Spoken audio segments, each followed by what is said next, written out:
Right, we are here with Mr. Reece Kyffin. How are you, sir? I'm very good. You are bodybuilder, natural bodybuilder, men's physique, coach. Do you go by any other labels? Coffee addict. Coffee addict. Yeah. Avid bicep curler. love it. That's it. And you're now living in Plymouth and not in Saltash. Yes. So you made the better choice. Yes. But you're doing all right today. Yeah, I'm good. I've trained this morning with a client, which is good.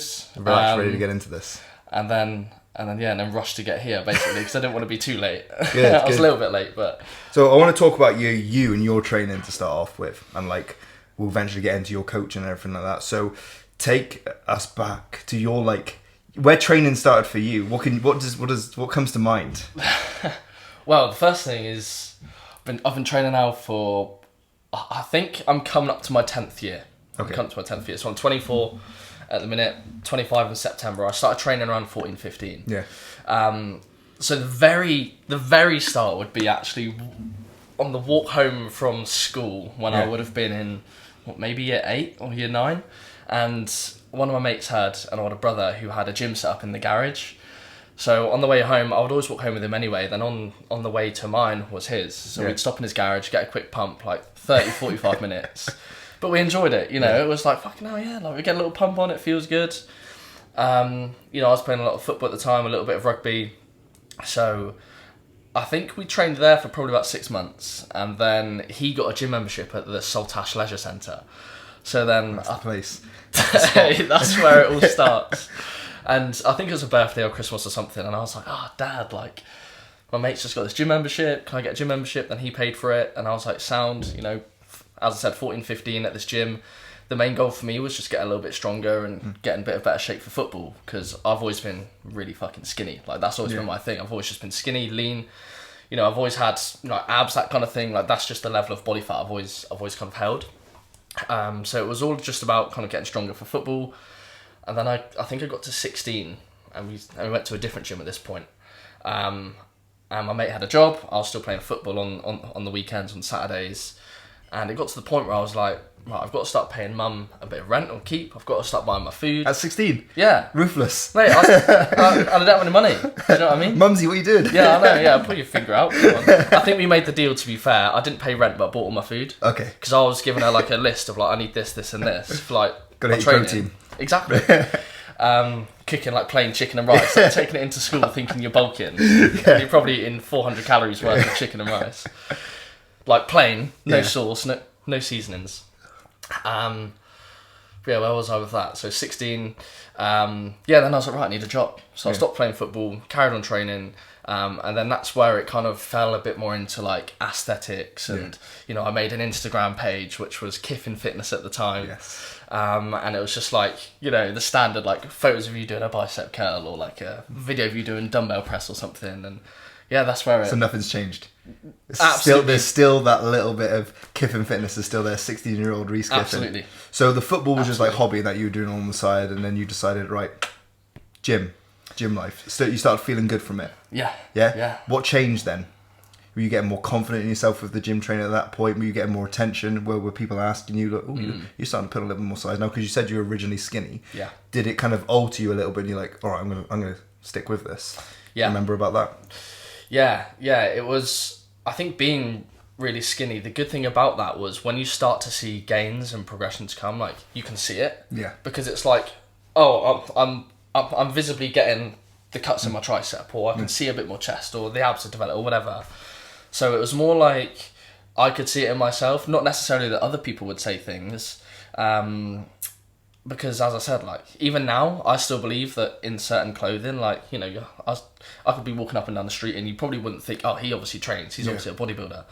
So obviously being younger with that, I was still small, I was still a skinny kid.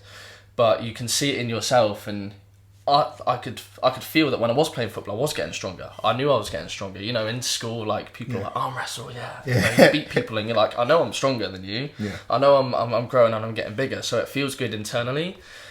And I think naturally with that, back in the day, it was just me and 2 and at one point 3 of my other mates that were training in our year in school, and that was it. We were the only people that trained. Yeah. And if anything, it wasn't really like people were like, oh, God, mate, you're looking really good. It was like, fucking weirdos posting this on Instagram, you know, making Twitter. I've never used Twitter, but making Twitter posts about you, talking about you. I'm sure we'll probably get into this in a bit as well. But me and one of my other mates, Finn, we made Gymstinct, which was our gym clothing brand, which we did when we were in school. We were like 16, 17. Yeah. Which I think is amazing, by the way, that you just wanted to start. I remember exactly when you did that. Yeah. And I was like, well, he's starting a brand, trying to do something based of what you're doing with your health and fitness. Yeah. Whose idea was that? Both of us, Yeah. I think, because I think one of my main, well, I know one of my main inspirations, particularly as I was first getting into my training career like properly in bodybuilding, was Christian Guzman. Yes. Which, as we know, he's got Alpha Elite, now Alpha Land, and, you know, it's always just been like, you know, growth from not just a personal perspective, but a brand, a business perspective. So it was kind of like, we kind of saw that and thought, oh, we could do something like that. Yeah. And we did it. Yeah. You know, and we sold out in our first staff, and we made a bit of money as young kids. And once again, these same guys would, you know, go on Twitter and Instagram and like rinse you for it and take the piss out of you. Yeah. But then that's where, like, I think my mindset sort of developed, and I was like, do you know what? No, I don't really, and it was this. I was like, I don't give a fuck what you think anymore. I was like, I'm doing what I like. I'm doing what I enjoy. As I said, I was watching these other people that were doing it and making money from it. You know, they were just, it was when YouTube was just really kicking off and people were making a living off YouTube. Yeah. You know, so that kind of got my brain thinking in a different way of like, well, if these people can do it, then why can't I do something that I love and I enjoy? Yeah. There's going to be people that don't like what you do, no matter what you do. Always. But at the end of the day, you've got to find the people that support you and like what you do. Because at the end of the day, no matter where it is, you're going to find your group of people, aren't you? Yeah. You know, whether you like flipping abseiling or you like fucking scuba. Do you know what I mean? The top abseiling coach. Yeah, exactly. You might like flipping painting houses or something, you know? Like, nonetheless, there's going to be people... Don't knock painters and decorators, mate. Exactly. There's going to be someone that you get on with, and there's going to be people and groups of people that are similar to you, you know? 100%. So, you know, I've just been a big advocate of that since young, so yeah. So your friends that started with you, do they still do it? Do they still train? I don't think so. The reason I ask is maybe because I had a similar starting point with, like, my school had a gym, so we started training there. And then when we kind of grew out of that gym and started going to other gyms, a few people, we all got memberships at, like, you know, Macaulay's in town or something like that. Yeah. And then it was like it would slowly thin out the people that were kind of going along to it, and there's only like the handful of people that continued sticking to it. Mm-hmm. So no, you've kind of continued to power through and kind of make your business off of it. So when you started posting when you were younger, then did you think about making a business of it, or was it just documenting your own journey? It started off as documenting, but I always knew what I wanted to do. Yeah. Like, since probably like 16, 17, you know, when we made Gymstinct, like, since then, I think I was like, I mean, even before that, I knew I was going to do something sport related. Yeah. You know, my passion when I was younger was, as it is with every guy, or most guys, was football. I want to be a footballer, I'm going to make it, whatever. Didn't quite work out. So then, luckily, I guess, I kind of fell into the training side of things and was like, fuck me, I love this. Yeah. So yeah, I think I always knew that I was going to do something related to training or sport or fitness. And yeah, we just went down that route. And I think, you know, I actually dropped out of school of A-levels when I was 17. So I think I was one of the first years where you had to stay in education when you're until like 18. But mate, I wasn't revising, you know, I wasn't passing any like mock exams or anything. And I was like, as soon as I leave in 2 years' time, I'm going to do the thing that I might as well just do now. You know, so I kind of proposed that to parents, and then I had to go to my head of sixth form and kind of clocked in with this plan that I had, and he was just like, yeah, I can't really tell you not to. So then it was just like, cool, left school, made my day job, as in my Saturday job, a part-time job, and then I was just on the hunt for PT courses, basically. Oh, brilliant. And then, yeah, I know we're it. I didn't know that about you, that you dropped out. So tell me a bit more about that then. So what was the process you had to kind of show that so you could drop out of school? Do you remember much about that? Yeah. It honestly wasn't that much of a long process. Oh, really? You could just go on then. You tell. It should have been longer. Really. Okay. A secret how to drop out of school. How could a 17-year-old drop out of school? Down, so I literally was like, I was thinking about it for ages. I proposed it to my parents, and they were both like, "Look, we're going to support you no matter what you do, but basically you can't be a bum. You've got to do what you say you're going to do. Yeah. You know, because otherwise you're going to be sat around." Just with GCSEs, no A-levels, no college, no university, that kind of stuff. Like, and what the fuck are you going to do with yourself? So they were like, as long as you put a plan in place and you know what you're going to do and you do it, great. So I was like, cool. That's the word from them. I had to put this plan together. So I was literally like, I'm going to leave. I'm going to find this PT course. You know, I'd already found one prior to leaving. It was an online course, which I didn't actually finish, which I guess we'll get into. So I used that as my like form of education until I was 18. Yeah. And I kind of then went to the head of year and just showed him that and was like, look, I'm going to leave. I'm going to do this. I've got a job on Saturdays that I'll do part-time. You know, this course will probably take me 6 months, 12 months, however long. Yeah. Then I'll qualify, then we're going to go off and do this thing. And I can't remember exactly what he said, but it was along the lines of like, I can't tell you otherwise, really. If that's what you're going to do, then you're going to do it. It's like they can't even keep you in the school. Nah. Okay. And how confident were you with your abilities to then do that at that age? Very. Yeah? As you get older, I think naturally not necessarily your confidence drops, but you experience things like imposter syndrome and kind of things like that. But as a young kid, I didn't give a shit. Yeah. I was like, no, I know what I'm going to do. I can do it. I'm going to do it. I've always had that kind of like mindset of if I've said I'm going to do this thing, I will do it. So I was really confident. I was like, yeah, I'm going to make it work. I love training. You know, my main thing has always been training. Like, yeah, coaching, nutrition, that kind of stuff. But the reason I've got into this is because of my love and my passion for training. And I knew that if I could, you know, be disciplined with that kind of stuff at that age, then how could I not just do a PT course? You know? Yeah. Why would I not want to do that? Do you know what I mean? Like, this is what I love. This is what I love doing.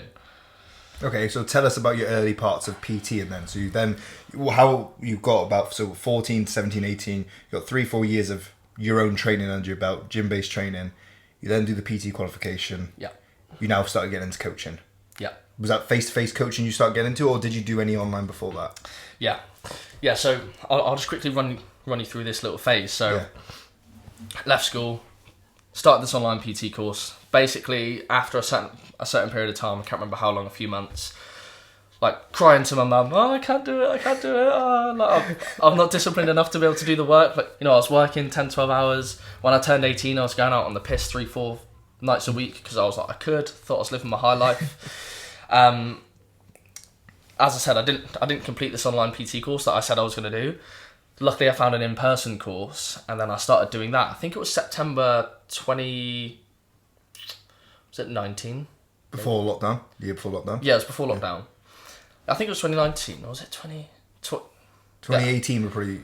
18 or 19, I can't remember. It depends how long you were PTing before the lockdown. No, it was 2019. It was 2018. Yeah, I was going to say, because you were PTing a good amount of time. Yeah, so 2018, qualified literally 2 days before Christmas. As I said, the 10 months before that, I was going out on the piss 3-4 nights a week. And I'm not, like, literally 3-4 nights a week. Yeah. Found this PT course. I was like, shit, I need to do this and sort my life out. Completed this PT course, qualified just before Christmas. It was great. I contacted my coach because I was like, who is now still my coach. Yeah. Because as I said, I need to sort my life out. You know, what am I doing? I said I was going to do all this stuff, and then I never did it. So then I actually competed first. So I qualified. I competed in April, which is when we competed together. Yeah. Oh, was that your first show? Was it? That was my first show. Was it? Did well then. Competed again, and I did some shows at the end of the year. So I actually started my PT career 2019 September. So about 9 months after I qualified, and about 5 months after we competed. Yeah. It was in person. So I worked at the gym in town in Plymouth. I loved it. Absolutely loved it. I was like, this is exactly where I need to be, you know. But my first like proper job, as I said, when I was in the school and kind of where I went part-time, was at a flour wholesalers. I was going to ask what you were doing alongside it all. Yeah, so I... Very different. Yeah. All about aesthetics though, isn't it? Exactly. Obviously we weren't quite making bouquets. I don't quite have that skill mastered, but yeah, so that's where I worked. So actually being in the gym environment, I was like, fucking hell, this is like so refreshing. This is like where I'm meant to be, you know? And then 6 months into my PT career, went into lockdown. How was that? I was still working part-time at this other place, I think 2 days a week, because it was just a bit of stable income. Yeah. And then, got chucked into lockdown. Didn't get any pay from my other job. Didn't have many clients going into lockdown. Thankfully, I still lived at home with my mum and a couple of my siblings. And it was hard, man. So before lockdown then, that first 6 months of PTing, you've obviously trained yourself a lot, which is one thing. Yeah. But then now going into training other people. Yeah. What did you notice the difference was? I felt really comfortable. Yeah. Because I think from being in school and training with a load of mates and over time trying to drag my mates into the gym. Yeah. You know, people that still train now, people that don't train now.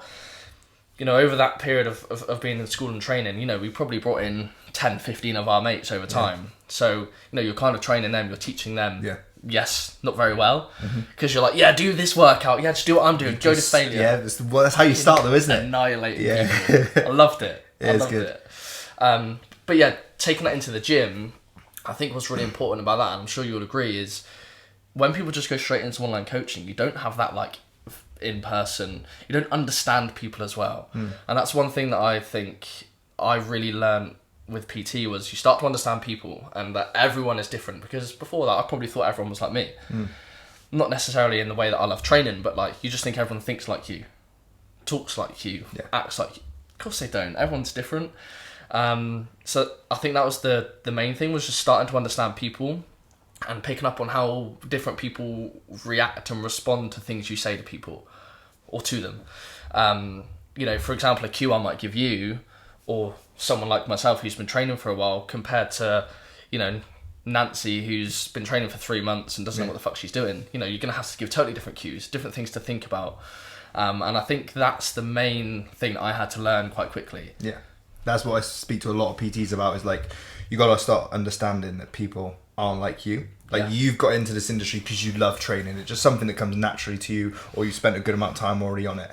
You know, when you bring these newbies in, you've got to then take yourself back to that, say, beginner level, be like, right, how do I communicate to someone how to do this? And then also understand they're not going to maybe give it the level that I might expect straight away, and how can I coach this person to get them there, and have the patience. Something you might be able to just achieve within a week, honestly might take someone a year, 2 years or something like that. You can manage your weight like that. You have a new client, it takes, again, a year to just get them understanding how to actually do it. It's a long process. So did you see there was any hurdles then when you started to take on clients and starting to be like, right, I'm now going to help people do the things that I've done for myself, but take them in that direction? I see, like, I think the main hurdles, like you say, is trying to teach people. The first thing is teaching people movement. Yeah. And how to fall into certain movements. The next thing is getting people to adhere to a plan. Yeah. Whether that's a training plan, whether that's nutrition plan, whether that's sleep routines, that kind of stuff. Obviously, when you're PTing, it's mainly sticking to a training plan and it's sticking to a nutrition plan. Yeah. So the main hurdle was then getting into people's minds and getting them to remember things that you say. Yeah. And that's where I think one, passion comes in. So if you're fucking passionate about what you're doing, what you're saying, people are going to remember that. Yeah. You know, if I'm talking to you, yeah, mate, so just with your nutrition, just fucking, you know, hit this. And you're not gonna listen to that. Where it's like, look, if you want the fucking things you say you want to achieve, and you want to get from where you are to here in this period of time, and you want to X, Y, and Z, you have to do that. And it's talking to people in a different way. And I think that was the main thing, because as we were kind of just saying before we got on this, you said, oh, don't worry if you stammer or stumble. I've always had a stutter since I was 13 years old, I think. So I've always been since then anyway, like almost not worried about what I say, but worried that I'm not going to be able to get my words out and but have to force myself. So I think the main hurdle for me was being able to get my message across with confidence. Yeah. But that just comes with time. And as you say, when you're passionate about something, it's easy to be confident in what you're saying. Did you ever find yourself frustrated at the start when there's like you're coming across coaching people? Obviously now you're probably a lot more relaxed, you're years into it, you understand people aren't like you, but in the early days, like, why is they not sticking to the training plan? Why are they not doing what I'm saying? Why are they not sticking to their nutrition? Like, it's just do it. Do you ever find yourself in that kind of like, you know, 100%. Just pulling your hair out? Yeah, 100%. I get it now even still. But to me, it's like if I come to you for a plan and a goal, and I've come across that I really want to achieve this thing, and then I do a check-in every week, then the next week, then the next week, and I'm not doing it. You're going to be like, mate, you just told me that you want to do this thing, and you're paying me for the first thing, which should be enough incentive. You know, you've got all these plans and the accountability, and you're still not doing it. You know, even now, that still infuriates me, as you can tell. Yeah, it is one of those things. So, how, as a coach then, because you're completely online, I want to come to that. You are completely online. Yeah. Yeah, I thought so. How do you then as a coach make sure that you kind of keep people accountable? What are your kind of favorite go-tos? I guess it depends how you want me to answer this. So the first thing is like the weekly check-ins. Yeah. You know, a check-in is great for accountability. If you've got to send me photos every week, your body weight, you fill in a form, like a review of the week. Like that should be the main thing really that keeps you accountable. Outside of things like that, it's just like, I think having communication as a coach and a client relationship, or having that communication through the week, whether you're struggling, whether you're doing really well, you know, just pinging me a message. Just say, oh mate, I'm struggling today. Or today's been a really good session. You know, just rather than saving it for the end of the week and throwing a ball of emotion at someone, it's really trying to just get them to open up a little bit more and, you know, just share. If you're struggling on Monday and your check-in's not till Friday, like just let me know. So then we can have a quick call, you know, and squash that. Or we can just drop a couple voice notes, or we can kind of, you know, work something out that's going to clear that thing you're struggling with and just allow you to kind of get back on track. And I think that's the main thing when it comes to just getting someone to stick to a plan and be accountable. I also really like to do like one-to-one calls as well. So this is something that I've actually just changed. I was doing monthly with clients, but it's just too frequent. So we've just changed it to like every 12 weeks, because what now we've got is like, I did the first load of calls yesterday, so I've got people on, I get them thinking about their goals and where they want to go, what they want to achieve, then obviously I'll put my little spin on it. But now it's like we've set these goals for 12 weeks, even though you're going to be on for 12 months, you know, we've got 12-week goals, you know, we're breaking it down, and that's a really good, I think it's a really attractive time frame to set goals for and keep people regimented for. Because once you get to the end of that 12 weeks, get on another call, review those goals, did you achieve them, did you not, how, why, you know, get someone thinking about it.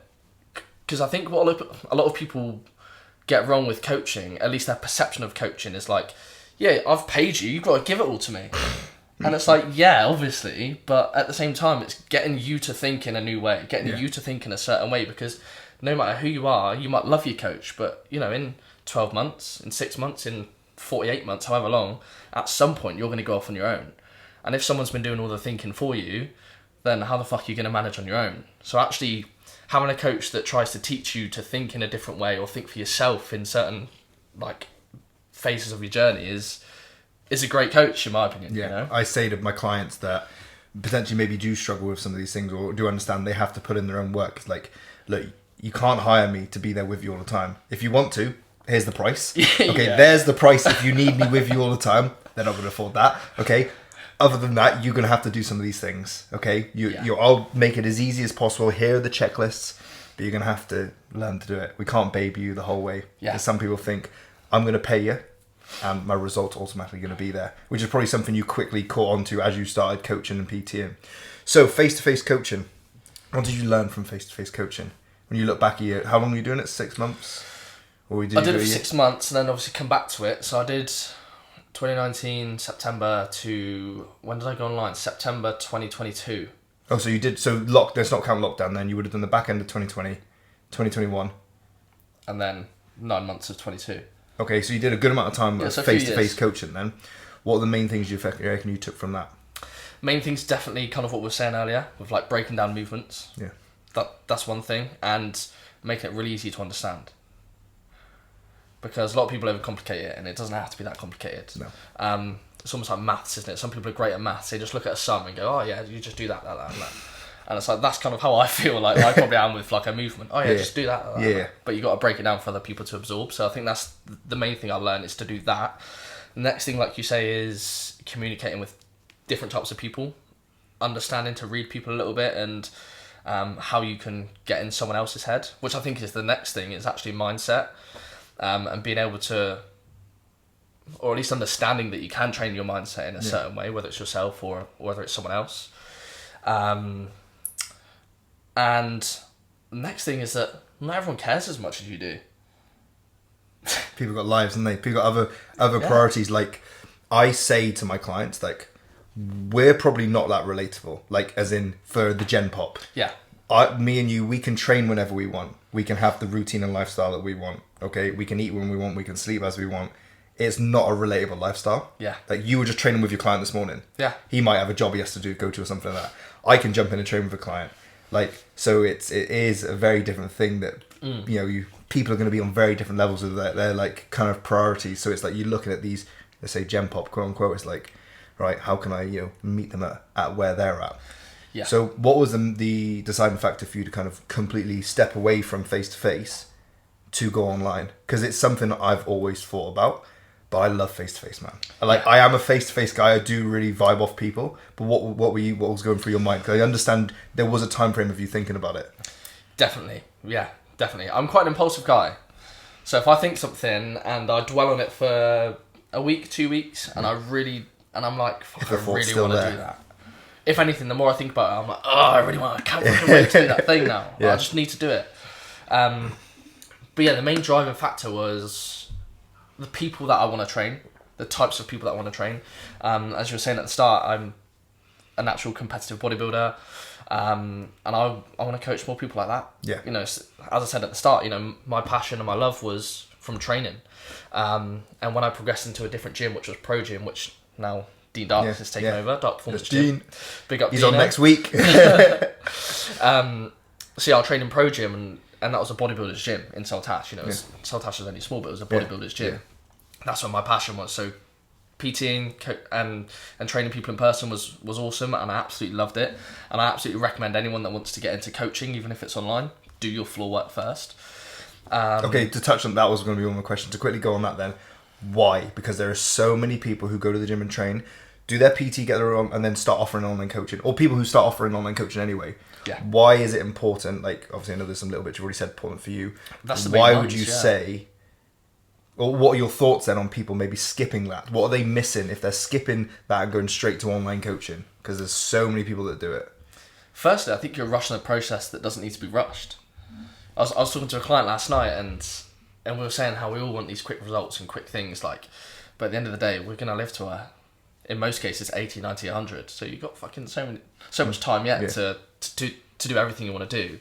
And at the end of the day, even if you spend a year on the gym floor, you're going to get such benefits out of that. Like I said, from understanding different types of people, understanding who you actually want to work with, understand what type of people you actually attract, it's not just about who you want to work with, but who are you good at working with. Yeah. Could be very different, they could. Yeah, exactly. Naturally for me, if I was training Susie, 64 years old, I'd probably, don't get me wrong, I'd get on really well and you change how you talk and that kind of stuff, but as a PT and coach, you don't really want to change how you are to cater for someone else. And I just know that I would click more with people that are probably my age with my goals, and that's what I've learnt doing PT.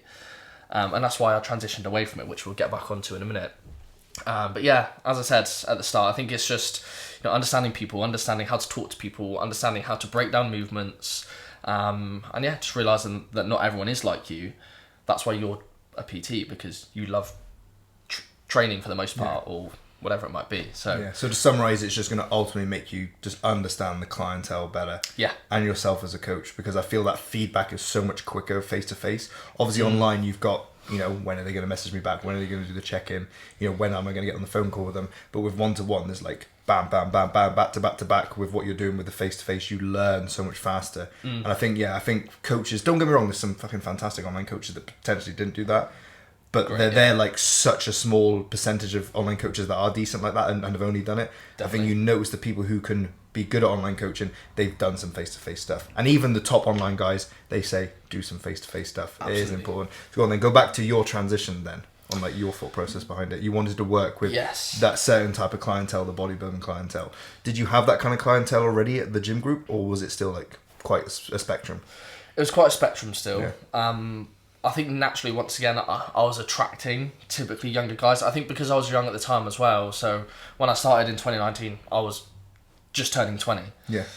So when I went fully online, I think I was just about to turn 23. So I was, 22 and below the whole time I was PTing. Yeah. So I think naturally, I wasn't really attracting, older blokes or older women really to be coached by, because they probably thought I don't want to be coached by a young guy. So yeah, I was attracting younger guys for the most part anyway. Not necessarily all of them cared as much, as I said at the start, about as much as I did. Yeah. It was like, I'm going out on the piss on Saturday and Thursday, and your weekend warriors, Yeah, I was like, come on, mate. You said you're paying me, just do this thing.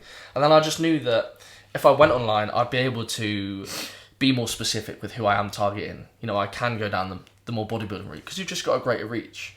Obviously, we're not massively densely populated down here, particularly for bodybuilding. So it's so hard to get the ones that are if you don't have a big name in the space, if you've not got like a massive authority in the space, you know, because naturally, you know, if there's these guys that want to compete, they're going to look at, you know, the bigger names in the industry, or people on Instagram that have got these bigger followings. And I just thought, you know, if that's the route I want to go down, I've got to make that transition. And, you know, I felt comfortable in my service, in my ability, with everything that I learned through PT. And I had coached a couple of people to stage by that point as well. So I was confident that, you know, I can get people the results that they need to do well on stage. Now, I don't strictly coach people that compete. I do coach mostly lifestyle clients. But yeah, just the opportunity to coach people that are more, as I said before, like myself, is there. Yeah, even though they're lifestyle, there's still like a bodybuilding aspect to it. So for them people who don't know, what is bodybuilding?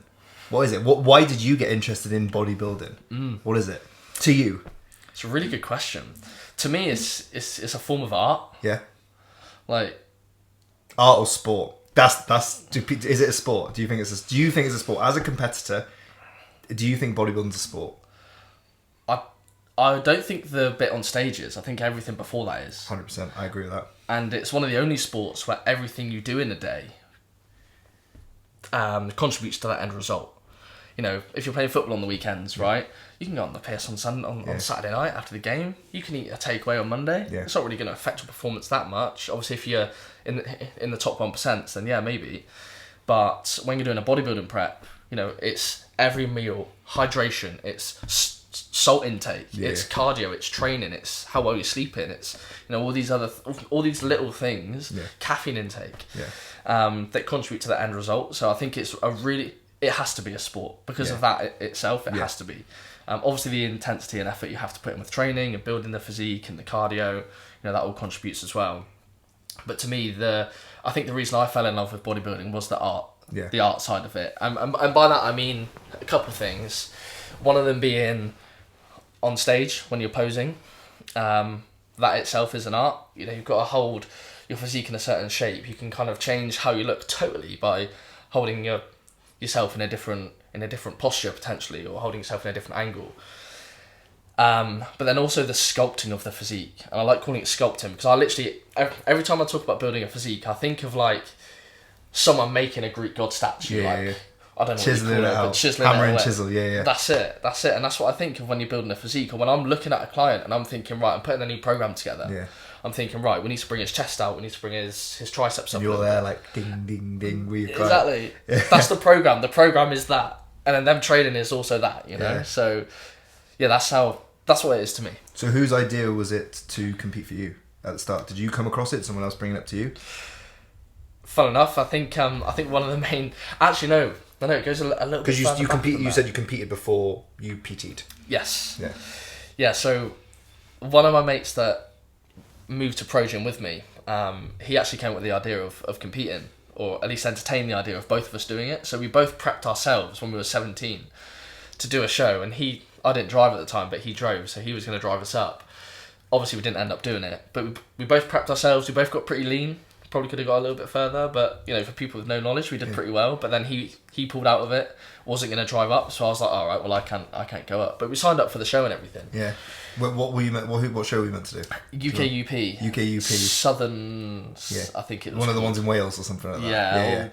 Yeah, that way. Yeah. That way. How long did you try to decide to prep yourself at 17? I think we did 12 weeks. Nice. Just 12 weeks. Short and sweet. Short and sweet. Yeah, but at the time, it's like everyone does 12 weeks. But yeah, that's it. But then you start to realise, they're doing 12 weeks because of other factors as well.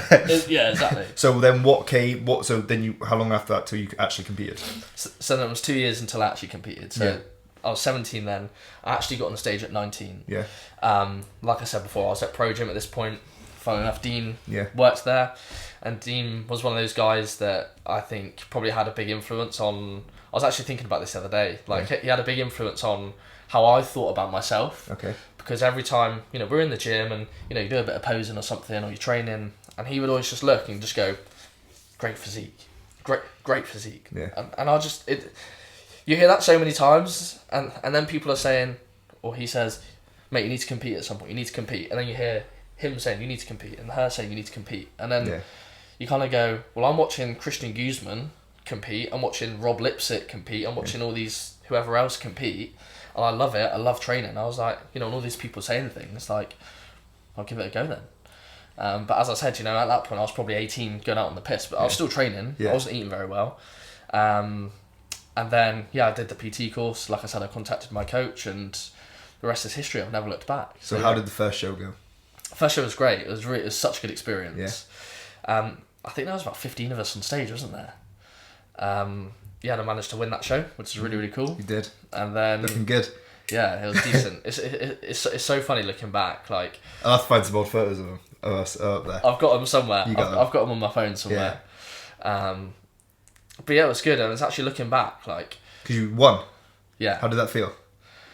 Unreal. Yeah. Really good, because it was me and Tom Stockton, top 2. Yes. And it was tight because we came. I'm pretty sure did we come off stage and go back on stage, or did we stay on stage the whole time? All time, I think it was. They had a bunch of us at the back.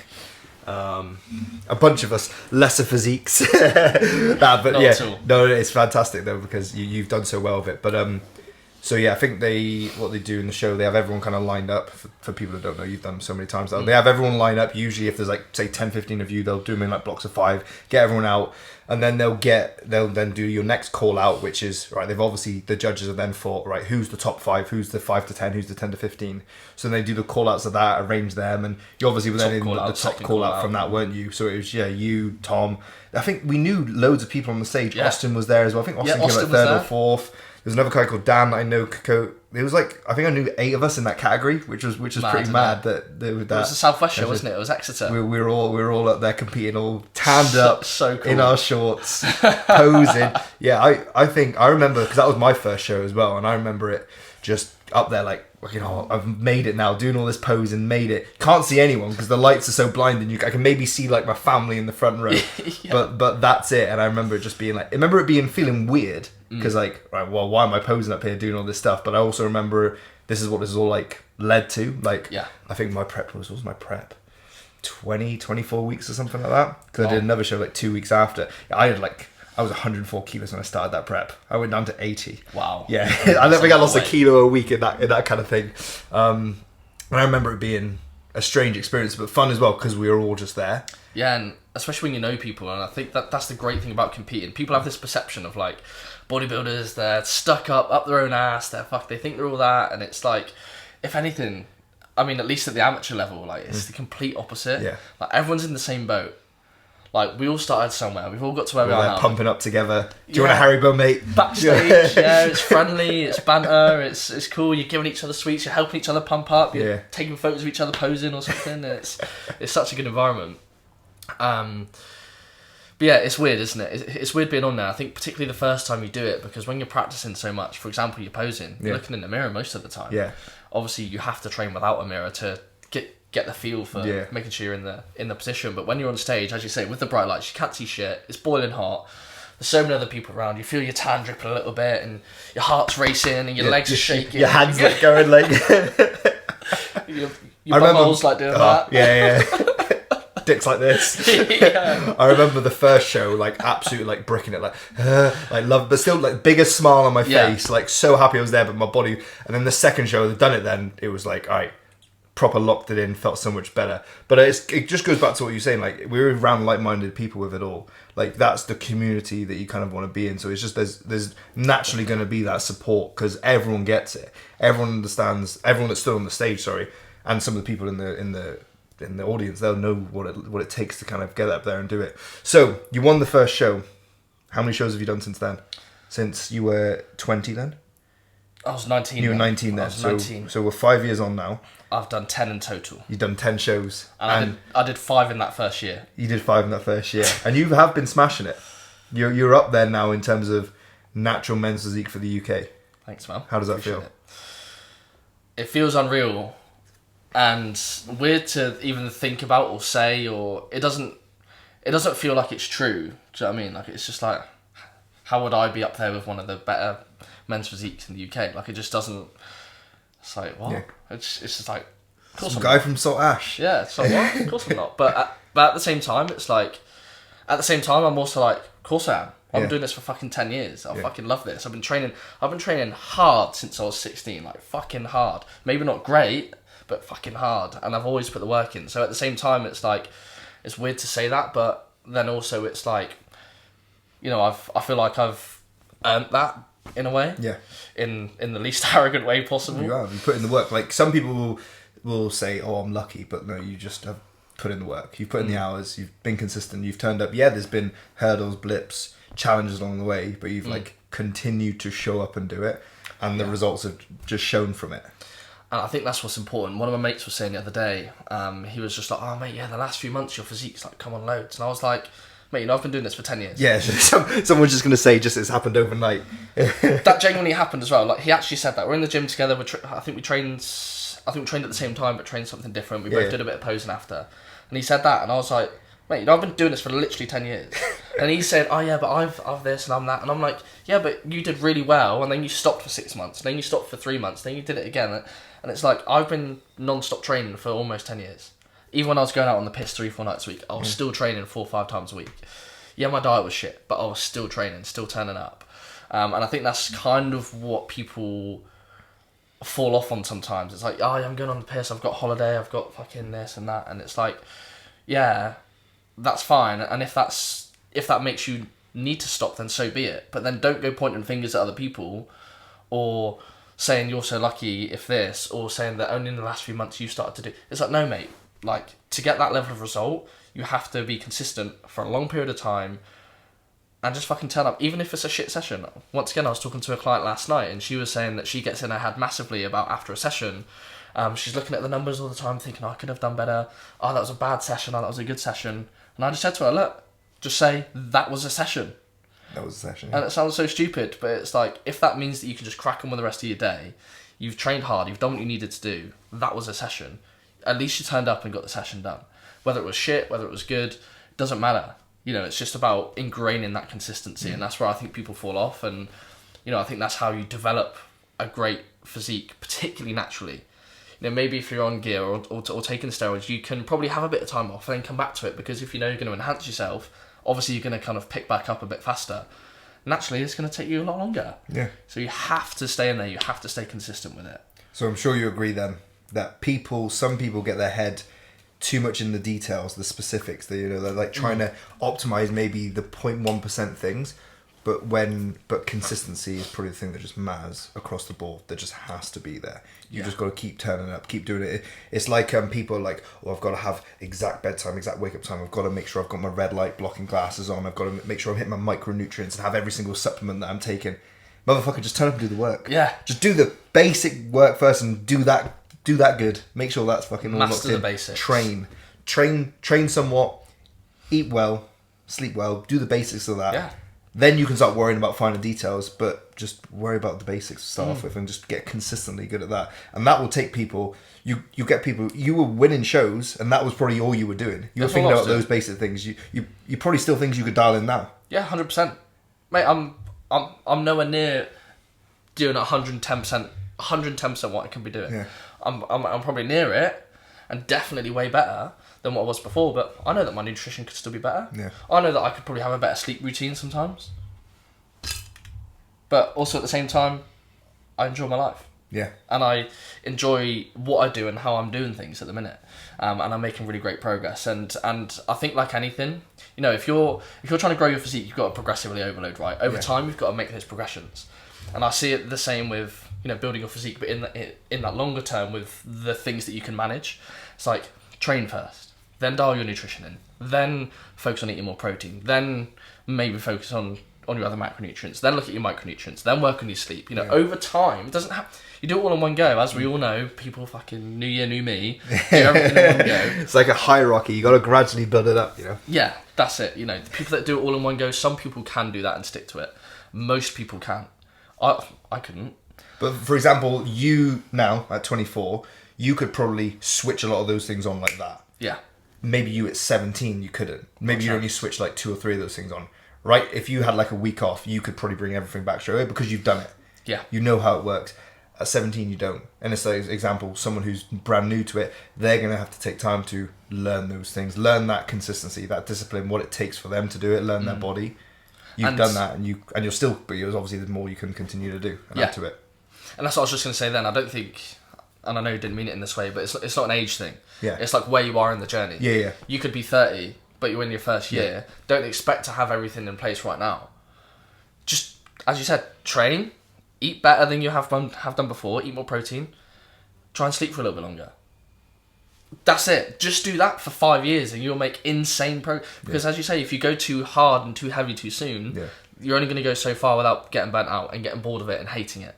You know, I see it and hear it from people all the time on Instagram or in my DMs or whatever, and it's like, yeah, I'm doing this, I'm hitting these calories on these days, then I'm going to do this, I'm going to fucking train this way, I'm going to sleep, I'm going to do 20,000 steps, I'm going to do all this cardio, and it's like, great, you're going to achieve really good results, but once you've achieved that thing you want to achieve, because you've been so harsh on yourself, you're just going to fucking go back to square one, you're going to go back to square zero. Yeah.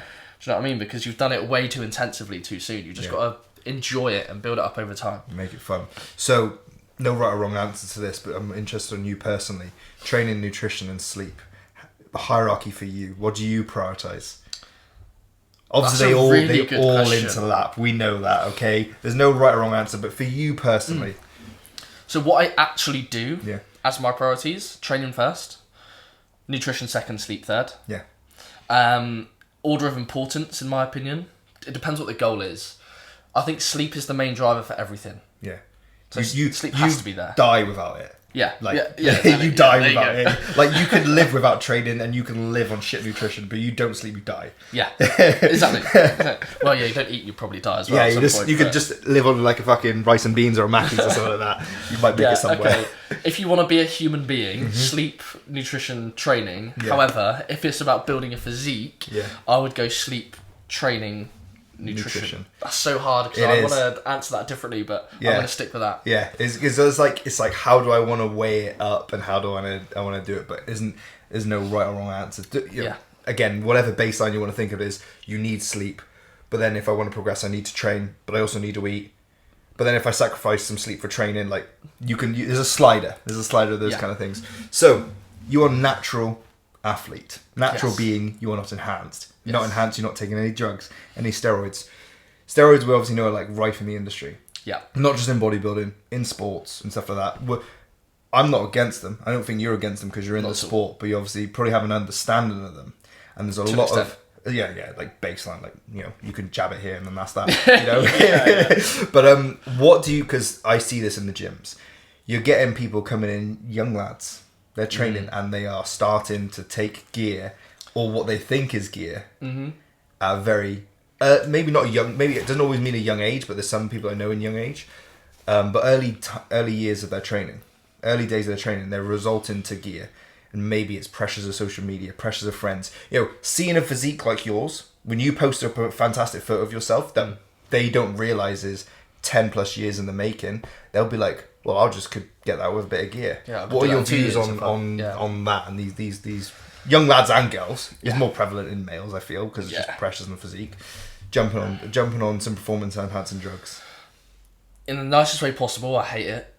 Because, like, I feel like it's my duty as how I've called myself, the natural physique coach. I feel like it's my duty, particularly, you know, I still class myself as young. I'm sure you probably do as well. 24 years old. You know, like I said, I've been training since I was 16. Natural all the way through. And I know for a fact that I'm going to just continue to be natural now for the rest of my training career. Yeah.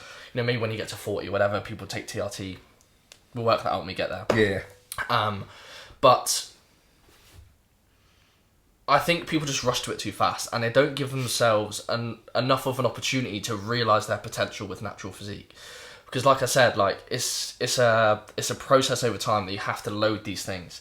You might just be training and eating a bit more protein and not seeing the results you want. There's 10 other things that you could really dial in and focus on. Maybe you need more accountability, maybe you need to sleep better, maybe you need to improve your nutrition, maybe you're not training intensively enough. Maybe your training split's shit. Maybe you're overtraining. You know, there's so many factors that you can look at first to improve your physique. And I think the issue with a lot of people is they start taking stuff and use that as a replacement for something else. Yes. For example, I'm going to start taking Test or Tren or whatever. I don't have to. I don't have to worry about my nutrition as much. I can still go out on the piss with the boys and still still be one of the biggest lads in the club. Yeah. And it's like, mate, first of all, no one gives a fuck how big you are. No one gives a fuck how good you look, besides yourself and your boys, really. But to me, like, being natural and attaining a great physique it feels way more, like, I don't know what the right word is, but I'm just going to say worthy than, you know, having a great physique on gear. Because, you know, if you're taking all these enhancements, affecting your hormones, adapting your hormones, you know, really, and I know some people won't like this, but really, you should look good. If you're taking all these performance-enhancing drugs and you're training and you're doing all these things you're saying you're doing, then of course you should look good. Naturally, it's a lot harder, which is why people obviously resort to that. But you've got to understand why you're in the gym, why you're doing it. Yes, you want to look better. Yes, you want to feel better. But then that's where you can get into it and go, well, if you want to feel better, why are you taking these things? You talk to anyone that's on gear, and this is, I think, probably one of the reasons why I've stayed natural is because when I was in Pro Gym at the time, as I said, it was a bodybuilder's gym. Yeah. Pretty much all the guys that were in there at the time were probably on stuff. And you talk to them about it and they say, don't take it. Never take it. Stop taking it. You know? And it's just like, okay. Or never take it, or give it 10 years until you start taking it. So that's the advice I've been given. Yeah. So now when I'm talking to young lads and I'm like, talk to anyone that's on gear, and I assure you, 99% of them will say, don't take it. Apart from the one selling it. Apart from the one selling it. Apart from the one selling it. It's always that, because they've got that motive. They want to kind of make some money off it. Because that's like, Yeah. you know, I see it in the gyms. I speak to some of these young lads. Some of these lads in the, you know, 18 to 22. Back when I was having some fantastic years of training. I still have fantastic years of training, but remember so much progress in that time. Your physique, you're starting coming, you know, you're finding that you're really pushing that strength going up as you start, you know, growing into like a young man. You know, your growth spurts happen. You can really start to you're not just like, you know, getting a little bit, you're like getting denser. Everything starts happening. Yeah. A bit of facial hair comes in as well. I was like, I'm looking real and raw. I've not had that yet. Yeah. But this is the best I could get. But it's like, I think, you know, jumping on it that soon, I understand there's a lot of pressure now. Like, people really, really think, which is why I think why there's so big of a fitness push now in the generations, maybe our generation and lower, is because there's that pressure of like looking a certain way, which is why more people want to go to the gym, which is great. But there's also more social anxieties about how they want to look. Yeah. So it's like a double-edged sword. People want to go to the gym more, great, but they're afraid on how other people perceive them. Yeah. So they go to the gym more. Yeah. But also maybe these people just don't go out. They just go to the gym. Yeah. So it's like, it's good because they go to the gym, but then they're now afraid of also how other people look at them, which is why I feel like drugs are like so rife within the younger generation now. Because none of my mates thought about doing drugs. No. Maybe there's a handful of them that I can think about, but there's a lot more, you know, kids now or younger adults that are thinking, right, I'm going to just start jabbing up. I'll start taking Psalms. If someone tell me actually what a psalm is. Yeah. You know, you ask them what it is, they won't even know what the letters mean. Yeah. You know, they won't even tell you what it is they're taking. They're just like, oh, so-and-so said that. Yeah. And it's just like... I watched this video of a Greg Doucette video talking about this thing, or whoever talking about it, and it's just like, yeah, but that's not information. That's not you going out and researching just because you watched 2 videos on it. That's not research, is it? Yeah, I did a peer-reviewed study, mate. yeah, I did my research. What did you watch? 2 YouTube videos, and you probably skipped through it, and it was just like, or a shorts clip. Yeah. You went on TikTok and had a look. And it's like, come on, mate, that's not research. And at the end of the day, you can always find a bias for your opinion. Yeah. So if you want this thing to be good and you want to take it, you can find the video that says this is good and you should take it if you want this result. Do you know what I mean? And I genuinely think what the issue is, right? As I said, my passion is bodybuilding. I'm a men's physique athlete, but I love classic physique. Yeah. I love Chris Bumstead. But he's massive on Instagram now. What's he got, over 1 million followers on Instagram? He's in the tens of millions, I think, now. Well, there you go, sorry. Crazy. Sorry, Chris, if you're watching this. Yeah. But the point being is, like, bodybuilding is a very, very niche sport. And to be at that level, that's not even 1%. That's like 0.00001% of people. Yeah. But because he's so big and so popular, I think all these... It's not even younger kids, it's just younger lads and younger men are seeing this and thinking, that's what we want to aim for, that's what we want to look like. And as I said, he is 0.00001%, not of people, of bodybuilders. Yeah. Do you know what I mean? So people are like, he's the champion. That's who I want to look like. He's such a sound guy, great life, great person. I want to just take what he's taken. It's like, just because you take what he's taken, of course you're not going to look like him. You're not going to become him. No. You've got to find, like, and it sounds so like hippie and cliche or whatever, but it's like, you've got to find yourself and who you are, because I fucking love Chris Bumstead too, but I'm not him, and I don't want to be him. I want to be myself. And I draw inspiration from that person and from these other people who are natural and who are not natural. Like, as you were saying before, you like, understand the graft and you respect it, 100%. You've got to take that slice and just implement that in your life, in your way, rather than just think, oh yeah, I need to look like that. No one gives a fuck. As I was saying at the start, no one gives a fuck how big you are. Yeah. Do you know what I mean? Like, girls don't give a fuck how big you are. To the lads out there, shock. I know we all know that by now, but like, guys are more likely to compliment you. 100%. Guys, you get more compliments from guys. I don't think I've ever had a compliment on a night out from a girl about my arms. That'll be it. But I've probably had 100 from guys. Yeah. The ratio will be mad. For like, oh yeah, do you go gym? Girls aren't going to come up to you and be like, you go gym. It'll be like one in for every 1,000, maybe 10,000 comments you get from a guy, you might get one from a girl. And guess what? She's a gym bro. She's a fucking she loves it. She's a powerlifter, or she competes herself. That's literally it. Yeah, I've never been in the smoking area of Prism, and a girl's come up to me saying, "Oh God, mate, your arm's looking good." Yeah, nice traps. It's guys. It's guys. It's all guys. 100%. So yeah, I think just taking it back to what you're saying about like the whole social side of things, like, look after yourself. You should train. I think everyone should train. I said this to a couple of mates. They're like, what? I think everyone should train to an extent, whether it's running, whether it's lifting, whatever. I don't care, but I think everyone should train to an extent. We're human beings, we're animals. We should be doing something active. Okay, it doesn't have to be training. It could be badminton or something. Move, exercise. That's a form of training. Do something with your body. Yeah, exactly. So do the thing that you enjoy. Understand why you're doing it, and use that as your motivation to continue doing it. If you want to look better and you want to feel better, you don't have to take steroids to look better and feel better. You probably have to change your nutrition. You probably have to train harder. You probably have to sleep a little bit better. You probably have to change your environment and find a different group of people that are going to inspire you and push you to be the person that you want to be. Doesn't mean you have to take steroids. What would you say to those that'll be like, shut up, I just want it faster? Fair enough. Fair enough. You do that. Yeah. But come back and show me how healthy you are and what you're looking like in 10 years. That's the thing. It's like, fair enough, do that. But I think you need to talk to people who have done the thing that you want to do. And that's anything in life, isn't it? In business, in whatever. Like, if you see someone that's got to where you want to get to, talk to them about it. See what they say about it. Because you talk to people, as I said, you talk to people that are on gear and see what they say about it. Don't do it. Give it another 10 years. Wait until you've reached your genetic potential, which is probably another thing I want to talk about because I think that's a load of bollocks. Wait until you reach your genetic potential. Like, give it 10... you talk to these people, they'll tell you that. So you need to talk... You need to think about yourself in probably 5 years and 10 years and think, what would that person want you to do now? Yeah. Because I guarantee you... Because for me, after we competed together in that first season, then I did, like, the finals and stuff in October...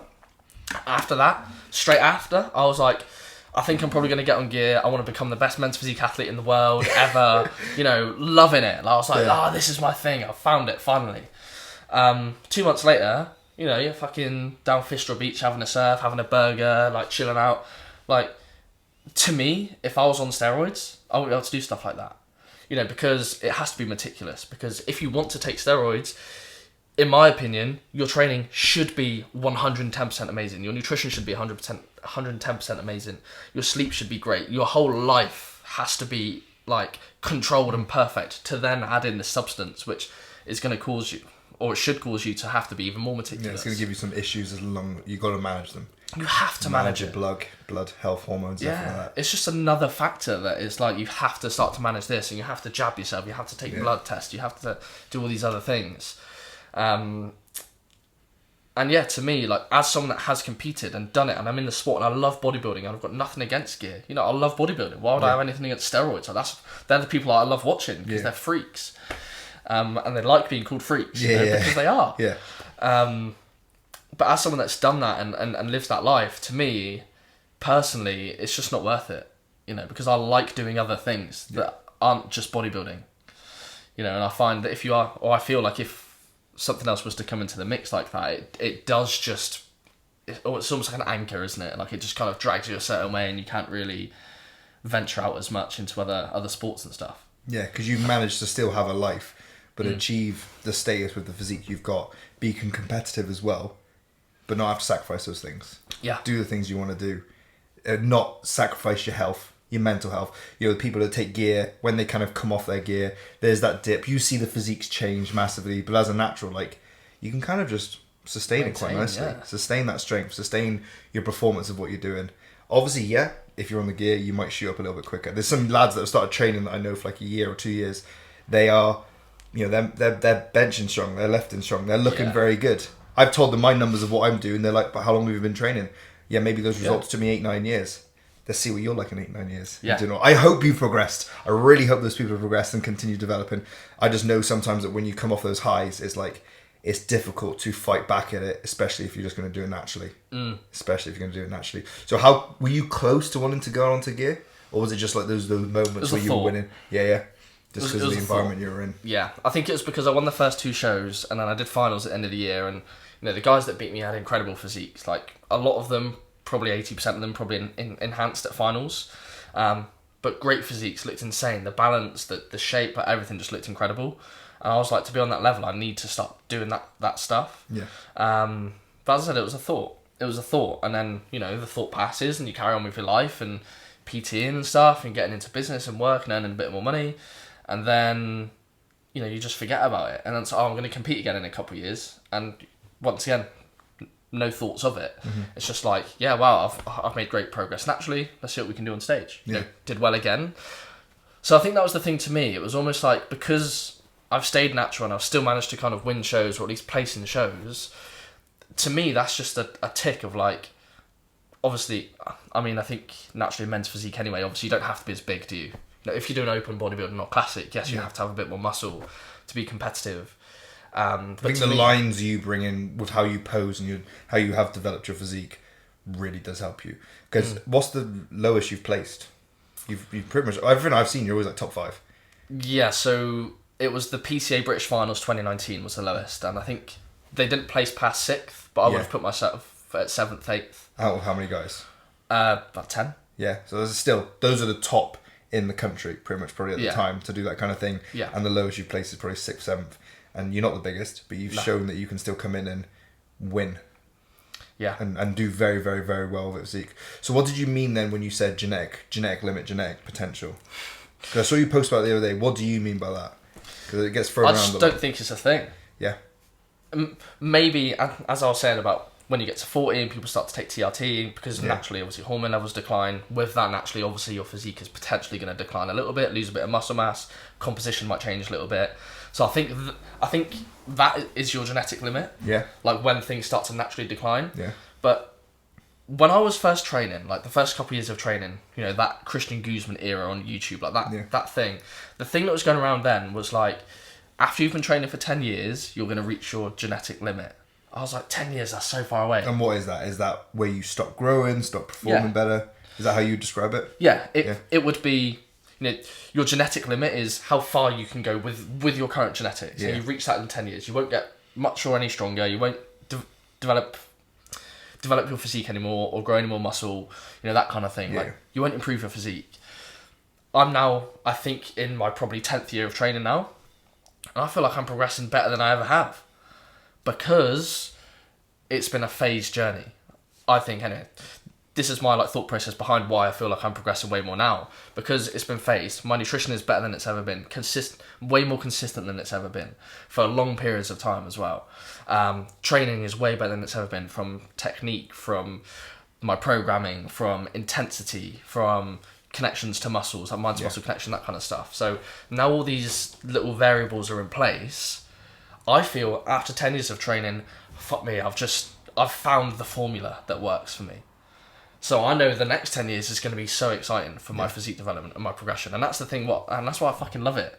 Because yes, it's a slow burner, but when you are consistent with those things, you can just continue to progress. Yes, it's going to be slower. Yes, it's going to be gradual. I'm not going to gain as much muscle in the next 10 years as I have done the past 10 years. Yeah. I don't think I might. God knows. You know.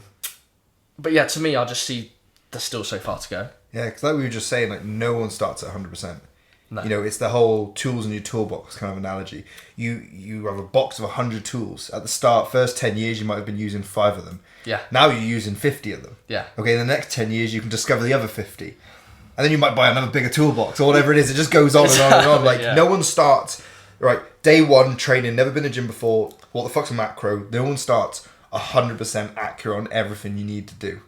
Doesn't happen. You just get better and better and better and learn you. Yeah, you could be some nerd that knows the research says this. Cool. The research says that, but what does your body say? Yeah. It's so different than what it is. You can take those basics of progressive overload, what you need to understand about your diet and stuff like that, and what works right for kind of muscle gain and performance development. But you need to find what works for you. Yeah. And that you don't learn from reading a book. You learn that from getting in the trenches and doing what you need to do. Yeah. And your 10 years is your research. Yeah. And then the next 10 years will be the next stage of research. It'll be even better again.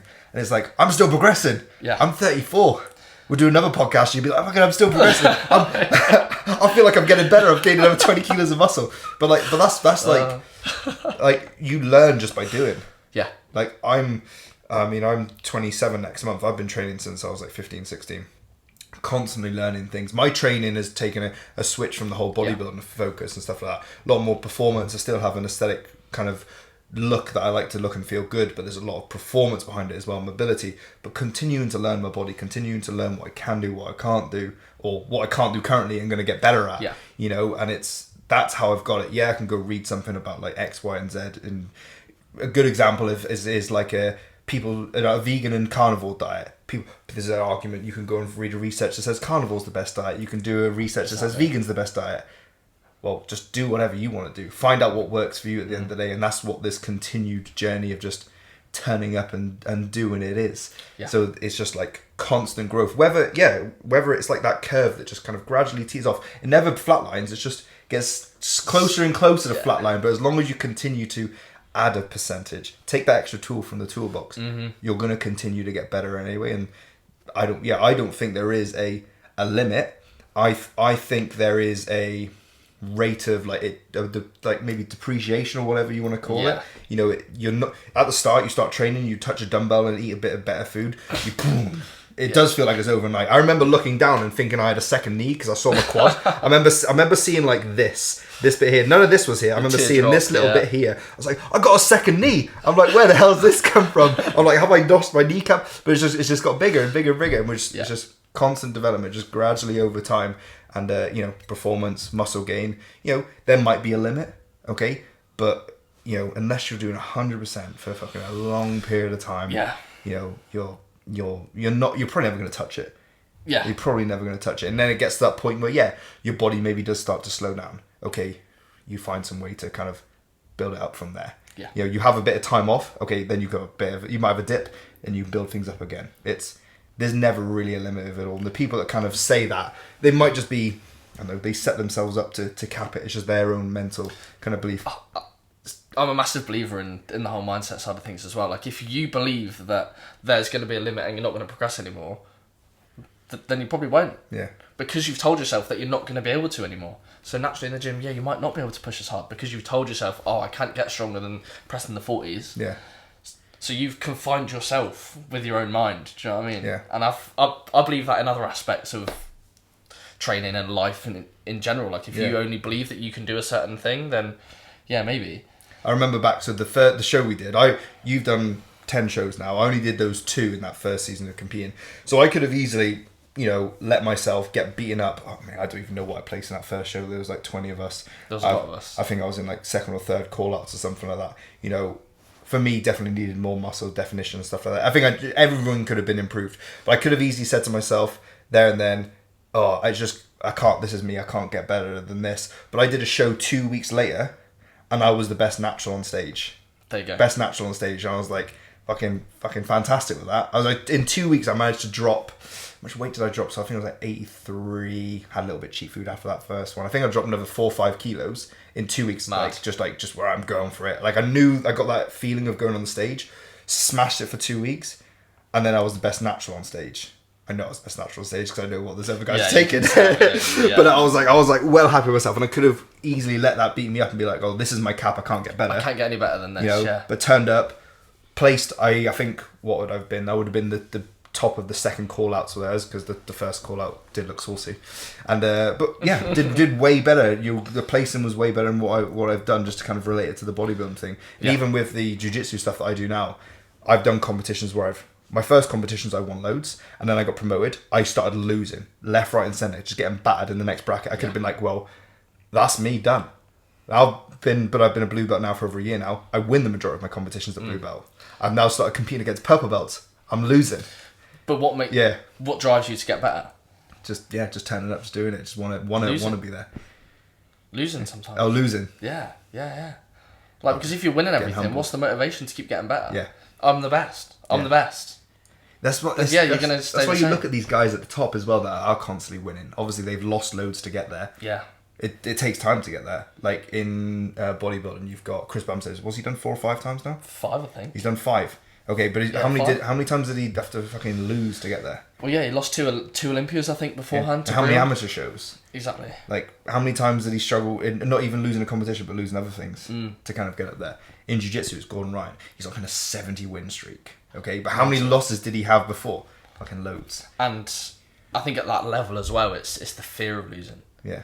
And that's what I think can be a massive driver for people, is the fear of going back to where you were, or the fear of whatever it was in a transformation journey. Like, I say this to people a lot of the time, like a lot of my clients, it's, we want to look forward, we want to set goals ahead of us, but actually a great driver of motivation, or drive of motivation, is actually looking back at where you were and thinking, do you want to go back there? And to me, it's like, I've put all this time, effort, energy and blood, sweat and tears into growing the physique and, building from where I was back in 2019. If I miss some of these sessions, if I miss some of these meals, I'm going to go back to that. Yeah. Potentially get worse when I'm next on stage, and that scares the shit out of me. I don't want to get on stage and look back at photos from 2 years ago. For example, I'm going to get on stage in 2026. I competed last year. Last year. Yeah. So I don't want to have like 2.5 years off stage and then have gotten worse. Yeah. That scares the shit out of me. So actually, sometimes the fear of losing or the fear of going back is a great driver of motivation, isn't it? And as a competitor, you also know there's people hot on your tails. Yeah. Not that it's always about being the best, but you are in a sport, and my sport as well. You've got to beat other people. This is about that. It's comparing you to others, your physique to others, but also in your own journey. It's like, I want to make sure I've progressed. I can compare my fighting skill to my previous fighting skill and have a look that it's got better. Yeah. But I can also compare myself to the people that I'm fighting. You can compare yourself to the people you're still on stage with and development and stuff like that. So that's that constant battle. So coming away from bodybuilding and go back to a bit of your coaching and stuff like that in the fitness industry, hybrid training is just, it's been around for ages, but it's the word that is everywhere at the moment. It's like, we're in some kind of I love it. New religion that's been found or something like that. Hybrid is everywhere. I could scroll on Instagram probably within 2 seconds right now and find someone doing a Hyrox, find someone talking about, I've just added running into my thing. I've always had loads of different styles of training. What are your thoughts on this hybrid stuff that's coming in? I think it's great. Yeah, you've probably got clients that have some kind of aspect of it. I just call it fitness. It is fitness. You just go for a run. Yeah, hybrid's like the brand of it, isn't it? Yeah, it's like, a brand. Yeah, I think that's actually bang on. Yeah, I think it's just the brand. It's the it's just the tagline. It's catchy. It's cool. It's like cool Instagram videos. It's like dark, like the quote over the top, and it's like, it looks cool. Yeah, it's enticing. Yeah, I'm a hybrid athlete or a Hyrox or whatever, and it's like, mate, fucking good on you, fair play. I rate it. I know I take the piss out of it sometimes on Instagram. Mate, it's funny. But I liked your video that you did the other day. That's why I thought I'd bring it up. But I do. It does make me laugh. Those videos where it's like, was it low saturation, lower the brightness, dark. It'll be like some Kevin Hart or some David Goggins quote, and it will just say in like just white text. We've all put it up there. Small text. Yeah, small text. What's that say? Yeah. And it's just someone doing like slam balls in the background. but it's interesting how like the training, the industry is changing, because we got into it, let's say how we used to watch Chris and Guzman and all that kind of stuff, very aesthetic based. Okay, now there is a big shift. Bodybuilding is still there, it's massive, it's a niche, but I feel like the fitness industry, everyone's looking at like, right, want to add in running, want to add in swimming, want to add in the gym stuff, and then bringing it all together. So do you have clients that kind of have those aspirations with different things? I know you have a lot of people that you want to coach people for the natural bodybuilding, but as a coach, sometimes you might have a client who's done bodybuilding, wants to stay with you, but also wants to start doing some of these other things. Yeah. Have you noticed that in your coaching? Yeah, I think most of the people, guys and girls that I get in, it's performance or aesthetic based. Usually around like weight training and bodybuilding. I've got a couple of people doing like the half marathon and stuff like that. But at the end of the day, to me, that's improving nutrition. You know what you need to do with running. I can give you protocols with running. Nonetheless, you still want to look good. You still want to lift. So mainly for me, I don't really have people that come to me if they want to do high rocks competitions. Because that's just not what I talk about. It's not what I target. It's not my speciality, if that's what you want to call it. But I think it's cool, mate. Like, as we were saying at the start, I think at the end of the day, I think everyone should train in some way, shape or form. It's easy to get influenced by other people and what other people say and what other people do, and it's easy to do the thing that's popular. It's like when all of a sudden, randomly, everyone started wearing Gucci and Louis Vuitton. Like, people that couldn't afford it. But because everyone else is wearing it, you think, oh, I've got to wear the fucking Gucci hat. But it's just like, you don't really want to do it. You're just doing it because everyone else is doing it. And I think that's the important thing or it's not even important. If it gets you into training and it gets you doing something, then great. But if you want to be in it long term, I just think finding your way of training that you enjoy is the important thing. That might be high rocks, that might be bodybuilding, that might be not even giving it a name and just training, doing a bit of running, doing a bit of fitness, eating well. You could be doing one sport, or you could be trying to understand and master, or just dip your toes in multiple disciplines. That's the fun thing about training and exercise. The only thing difference, you've doubled down on a niche within bodybuilding, and you're very, very good at it. That's what you love, that's your passion, but someone else can just be like, I want to try a bit of bodybuilding, lift some little weights, I want to add some little running in, a little bit of swimming in, and you can kind of find that enjoyment through fitness. 100%. And it's like a slider, sometimes you might do more running. Sometimes, like, you got your client doing the half marathon, and then they're like, alright, fuck that, done that now, and now I want to go do more bodybuilding. And that is what's going to happen. He's just doing that as a thing, because he's been... he's kind of a mate as well, so he won't mind if I say this. He's been a little bit of a mess the last few months, so him setting that target was, this is the thing that's going to get me back on it. So he set that target, he started training again properly at the start of the year, getting back into training, a bit of running, eating well, and that was the thing he needed to get his mind back in the game. And then I know after that, he's going to want to carry on, but just focus on weight training, bulking, put a bit of muscle on. Great. I've got another client at the minute. This is the guy I trained with this morning. He's going to compete this year in September, October. It's going to be his first time ever competing. To see him compete. I remember speaking to him at the gym ages ago. Oh, mate, he's got such a strong mindset. He's not really been bodybuilding training for very long. Only really since we started back in October, November. But he's someone that just turns up and does it. Doesn't matter what day it is, how tired he is, whatever. He'll just turn up and do what he needs to do, which is great as a client. He's achieved masses already. He surfs every weekend. He used to do a load of trampolining. He's done like loads of other different sports. Like, he's just done loads of different things. He's always done sport. So this year, his sport is bodybuilding. And then next year, he's going travelling and he's going to go surfing everywhere. And it's like, he's just doing it to say he's done it. And it's something he wants to do and tick off. And it's like, I would rather him stay in forever and do it, obviously, because that's my goal, is like get people in, get people loving it. And I know he loves it. I know he will love it. But it's not my job to choose someone's life. It's my job to help you do the thing that you say you want to do right now. And for him, that's bodybuilding, and we're doing the best we physically can, and he's going to do really well. But the point is that, he's just dabbled in and out of different things and enjoyed all of them. Again, that's just why health and fitness is just so fun, because you can just take it in so many different directions. So for you personally, you're obviously thinking 2026 is your next show, and at the moment you're probably thinking bodybuilding is a long-term thing. But do you ever see yourself doing anything else? Yeah. I don't know what. I don't know when. I love boxing. I was meant to do a white collar boxing event in 20. It was literally as soon as we finished that year of competing in 2019. I think it was like January or February. They started doing like 8 weeks training for that white collar boxing event. Fight night was the day we went into lockdown. So we did 8 weeks free training. I was paying for extra sessions outside. I was loving it. I was like 4 kilos above stage weight about to go into a boxing fight, because I'd obviously lost so much weight. Do the fight, compete the next day. Tan on stick. And I totally changed my training. I was weight training twice a day. twice a week. Yeah. Boxing training, a bit more cardio based Yeah. stuff. Like I fucking loved it, mate. Yeah. And I think the main thing for me is just having challenge. Yeah. So as long as it's challenging, but still bodybuilding still challenges me because I know I'm nowhere near where I can be. So, and I guess until I'm bored of it, or until I'm satisfied with where I've got, and I've gotten to that genetic potential, or gotten to as far as I think I can Tell us go. when you find it. Yeah. You know, I may pop up in 5 years and say, actually, I've got that. Here it is. Yeah, this is what it looks like. No, I doubt it. But yeah, I like different sports. You know, I played a lot of football. I like surfing. I like boxing. I'll probably be back to boxing at some point. Yeah. I want to have a boxing fight. That's what I want to do. Like, I don't just want to do it and train because I love the training, but I actually want to put that. It's almost like competing. Like I love weight training and dieting, that kind of stuff. But you want to put it to use at the end of getting on stage. The same with that. Like I love the training, but I'd actually want to have a fight and see where I stand. Yeah. Because then you might go, oh, fucking gonna have another one, then another one, then I'm gonna actually go into amateurs and don't know. Okay, so bodybuilding shows, they're usually, you know, unless you're doing a bunch in a season, usually you're taking quite a bit of time off competing to build your physique and develop. 2 years it's going to be? 2.5. 2.5 years. That's a long period of time that you have to kind of stay motivated.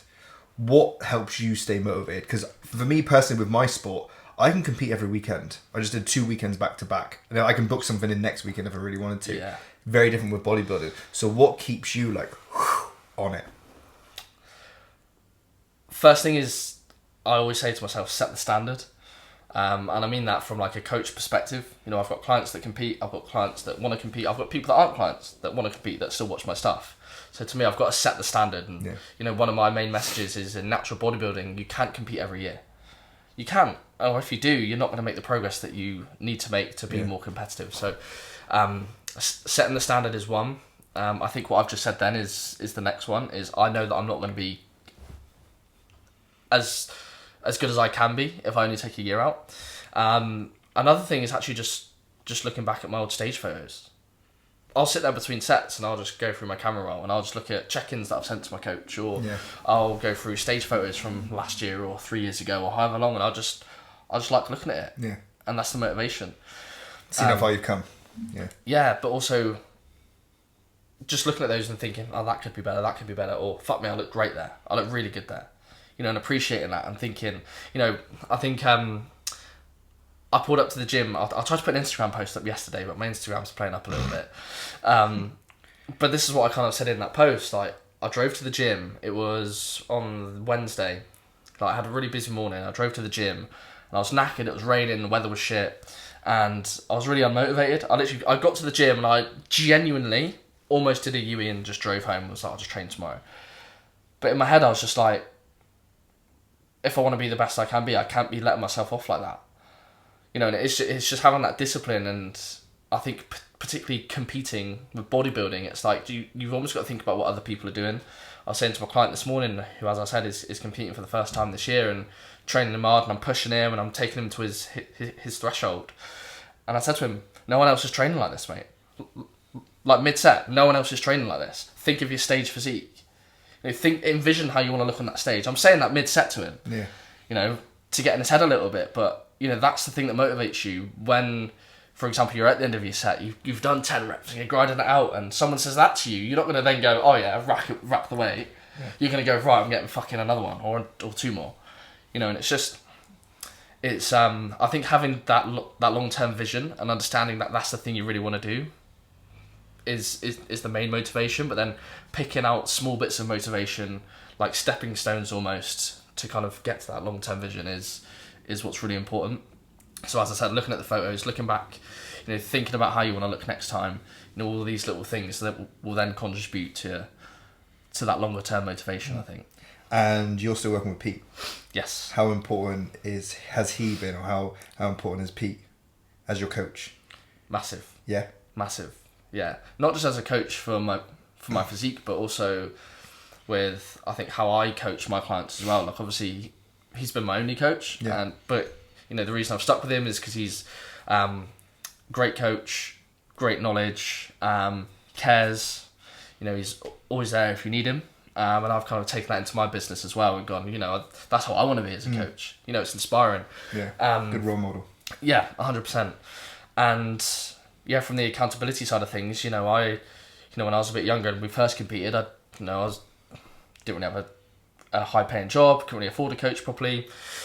So we had some time off between like shows and stuff. But since I think September 2021, I've not stopped working with Pete. Yeah. So all the way through until now, and continuously for God knows how long, we'll continue working together. But for me, it's accountability. Yeah.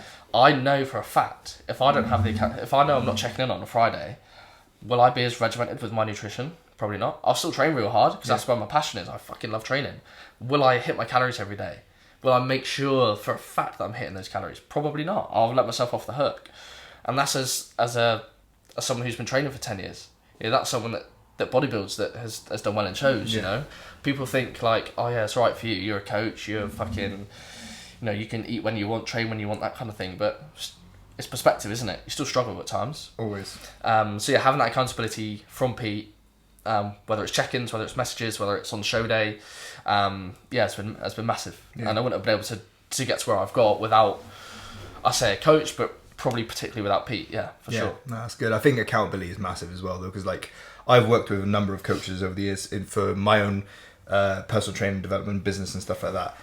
But now I use accountability with my clients, like you said, setting the standard. Like I tell my clients there's no point in them listening to me say something if I'm not doing it myself. Like nutrition adherence, training adherence, pushing myself, taking steps above and beyond. Like I'm running the half marathon with clients, just to be like, come on, I know some of you want to do it. They know I'm not a natural runner, but here's how you can do it. I'm fitting it in and trying to get it in around side training. You guys can do it as well. Some of them are better runners. Most of them are better runners than me. I hope they smash me. But I'm like, it's the just getting it in. Isn't it? I'd happily just go out. I could, not happily, but I know mentally I could go out and run a half marathon. I mean, I did one like a few months back, but like it's setting the standards to show them they can do it. And I use them for accountability. I'll tell them, right, I'm going to be doing this. Okay, let's just go and do it. Let's just get it done. Yeah, because I tell my clients, I'm like, right, I'm doing this run. Okay, so I've got to do it. Or I use them and be like, anyone running this week, I'm coming with you. Yeah. Okay, I hate running by myself. I use them. I abuse my clients. Yeah. They're like, someone turn up and run with me now. Okay, I had a guy who said, I said, anyone want to run today? He said, oh, I would have, but I ran yesterday. I said, right, meet me here 1 o'clock. Meet me here now. And he turned up and we did it. And he smashed his 5K time. Class. Okay, but it's using the people around you, whether it's clients, whether it is a coach, whether it's friends, family, or other people you train with. It's just by saying it. Like I'll put it on my story sometimes. Yeah. I'll be like, hey guys, so I'm going to go run a half marathon now. I'm going to go run 10K now. Okay, so the people on my story, they may not be watching it, but they're probably going to expect me to post that I've run a 10K. Okay, so if I've said that, and then someone might ask me, did you run that 10K? Well, I've posted, there you go, I did do it. Yeah. I said I've done it. So I'll find accountability in so many different things. So I think that some people are afraid to say, put the goal and the vision out there. Yeah. Like even me competing in jiu-jitsu, I'll tell people I'm going for the show. Make sure I'm booking it, I'm doing it and stuff like that, because it makes me do it. If I've said it, right now I've got to go do it because I've got to back up my words. Where some people might not say it, they'll keep it like, hush hush, like they don't want to tell people the goals. Yeah. Because they may be afraid of failing, letting people down, not doing it. But as soon as you get in that habit of just like saying it and doing it, it's just like powerful. Bam, bam, bam, bam, bam. You can be selfish, use people for accountability. 100%. For example, I could send you a text, but right, Reece, I'm going to go do a run today. I'm going to go do a workout today. Check in with me an hour and make sure I've done it. Yeah. It's just easy. You're not a coach or anything to me, but it's like accountability. It's something, isn't Text someone, tell someone. Yeah. Okay. I think, sorry, just expanding on that. I think, I can't remember exactly how it's worded, but it's like, so if you had a friend and there's two of you and he said he's going to turn up to the gym at this time and he wasn't there, you'd kind of let him off. The next time doesn't do it. Does it for 10 days in a row, you get to the end of that 10 days, you're not going to trust him, you're not going to want to train with him again. Yeah. And then it's like, you've almost got to talk to yourself in a certain way, and I think it just comes down to like holding the promises to yourself, like you would if you were telling them to someone else. And if you're not someone who wants to voice what you say, for example, I might not text you and say, oh yeah, I want to do this thing, but then I've got to make sure that I find a way that I know I'm going to make sure I do it. It's just, as you said, it's keeping promises to yourself like you would keep a promise to someone else. Yeah. Those for the people that's for the people that I think don't really like talking. Yeah. But it's like, find something then that is going to make you do it. Yeah. Whether you write it on a whiteboard and you put a date on the end of it. If that's enough of a motivation for you to stick to the thing you say you're going to do, then great. If you could start your health and fitness journey again and you couldn't direct it with bodybuilding, what direction would you take it? I would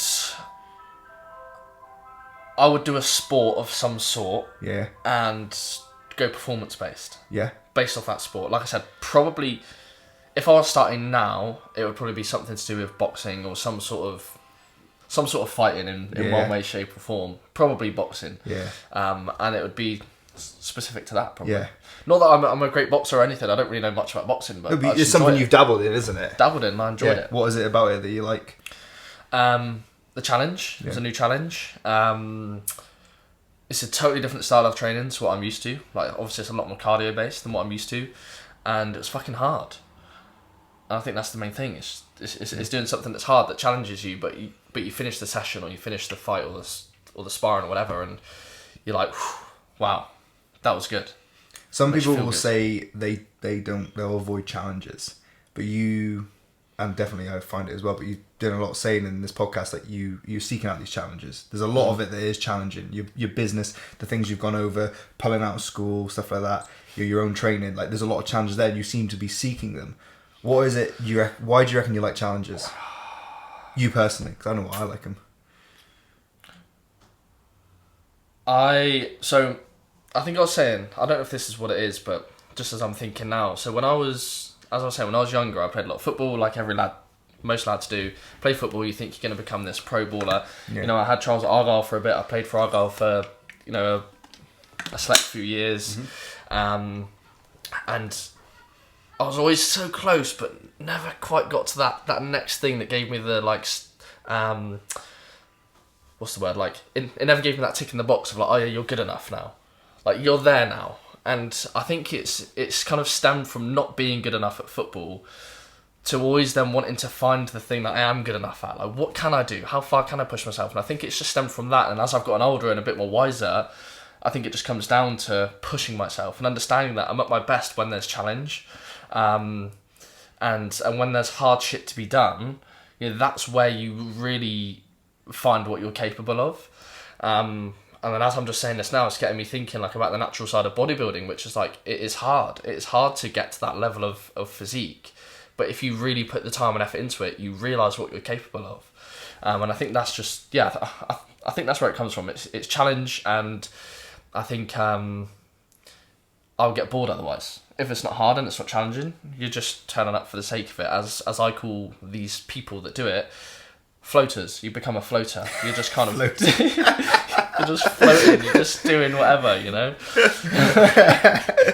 I like that. But it is that. You just float. You're not really progressing. You're just turning up. You're doing this. You're doing that. You're not really doing anything. Yeah. Whereas that challenge is there. You're going to fucking make sure you're doing what you need to do to be the best you can. Be a floater.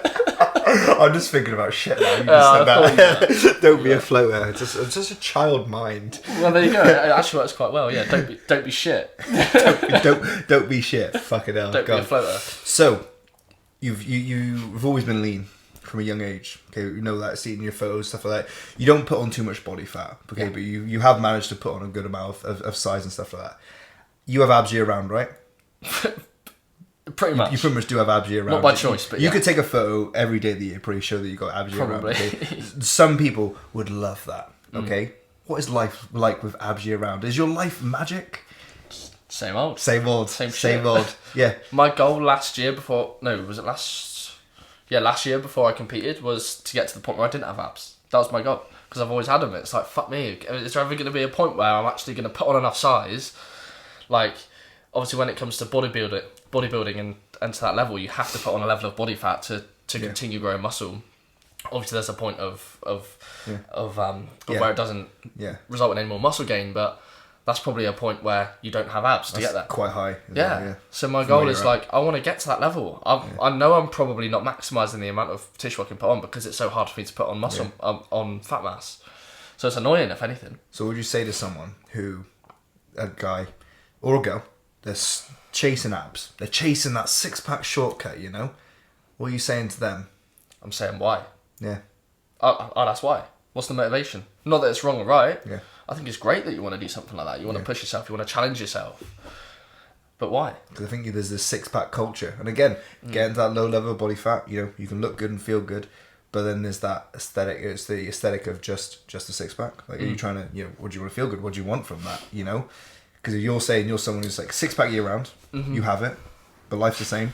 You know, life's the same. You can take a fantastic photo, Yeah. stuff like that, and it feels like quite a hard thing to comment on because I listen to like a lot of podcasts and stuff that talk about like business and earning more money, and typically you're listening to people that have done that thing, right? And they go, oh yeah, but you know, you make all this money and it's still the same, and it feels the same. So, but then I'm listening to that going, yeah, but at least you've made the money now, so you can say that. And I guess people that don't have the abs, that want the abs, are probably hearing me saying, yeah, but you've got the abs, you can say why, it doesn't matter. But like, genuinely, like, what's the fascination? We live in the fucking UK, we've got t-shirts on half the time, and at the end of the day, if you want to do a diet for summer and get the abs out, you can probably do that. It's hard, yes, it might be a challenge, but that's why there's people like myself, people like yourself, we're coaches, we help people, you know, or try to help people achieve what they want to achieve. At the end of the day, it takes hard work, you know.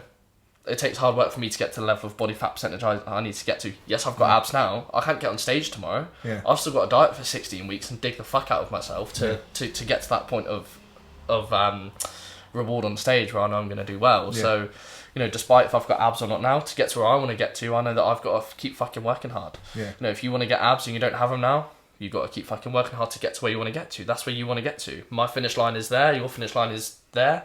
You know, we've both got to work hard to get to our own finish lines. So you're still bulking now then? You're still trying to get rid of the abs? Yes. This is actually the first bulk really where like I'm at this body weight, so I'm sitting at just over 80 kilos, 81 kilos. But you know, this is the leanest I've been at this body weight. You know, I'm feeling good, I'm feeling strong. The abs are still there, and as I said, I'm still quite lean at this body weight, but the main thing for me is like, you know, just having that reassurance that I'm growing muscle, and I know that I'm leaner at this body weight than I ever have been. That means I'm growing lean muscle tissue, which is cool. You know, if it means I don't have abs by the end of the year, cool. As long as I'm taking steps closer towards that finish line, as I was saying, then that's the main thing. There's not gonna be the end of the world if you lose your abs. You're getting bad at that.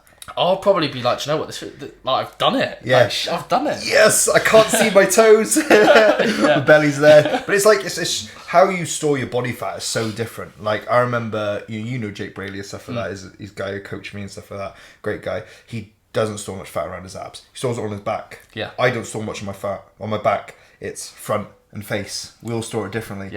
Like, some people wish... it's like girls, for example. Some girls store a lot of fat in their ass. It looks fantastic.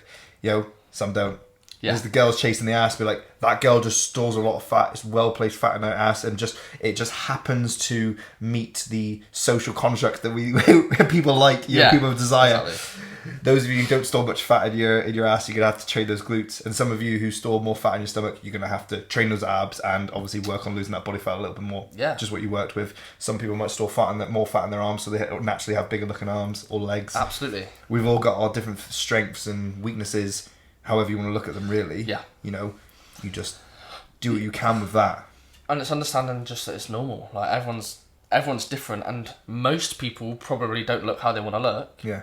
Probably 99.9% of the population don't look how they want to look. So just because someone looks this way on this photo, on this Instagram post, doesn't mean that's how they look all the time. I can say for a fact, half my Instagram photos that I take in the mirror, I've probably taken 5. And I've hearted the best one, because my arm's in the right place and I've tensed properly and I've got my head in the right place. You know, but if I'm just stood like this, like I'm not going to look like that photo that I took 3 seconds ago. Do you know what I mean? Like, it's a glimpse. It's 0.5 seconds of the whole 24 hours that you see. You know.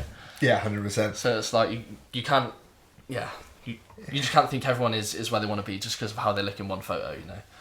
Okay, all right, so summarize for me then. You take on a new client, wants to lose weight, just general weight loss. All right. Processes, protocols, something like that, how you would help someone lose weight, or advice to help someone lose weight. What are the things you're going over for them? And you can talk about time frame, whatever you want to go over. Yeah, cool. So first thing I like to do with everyone that comes onto the team, we'll hop on a call initially. I'm sure you probably do something similar. It's just like a consultation. We'll go through what the goals are, what you want to achieve. I always go into why. I love knowing why and what the motivation is, because that's really where you're able to dig deep or realise that that's not your goal. Your goal is this. Anyway, so that's the main thing. And then it's just finding out where they are now, what they're doing now, as in like where they are with their physique now, what they're doing now regarding food, training, steps, other routines, sleep, that kind of stuff. So it's kind of delving into and understanding where they are now, and then obviously you can just tidy things up. Like as I was saying before, I don't think you should go too hard too soon. Like obviously at the start when a new client comes on, obviously I give them nutrition protocols, I give them training protocols. I don't say anything about sleep right away, unless it's really bad and they're really struggling. Like on that call, I'll just say, look, try these things. But mainly it's just fix the nutrition up, get some better choices in there, get me a bit more of a deficit going if fat loss is the goal.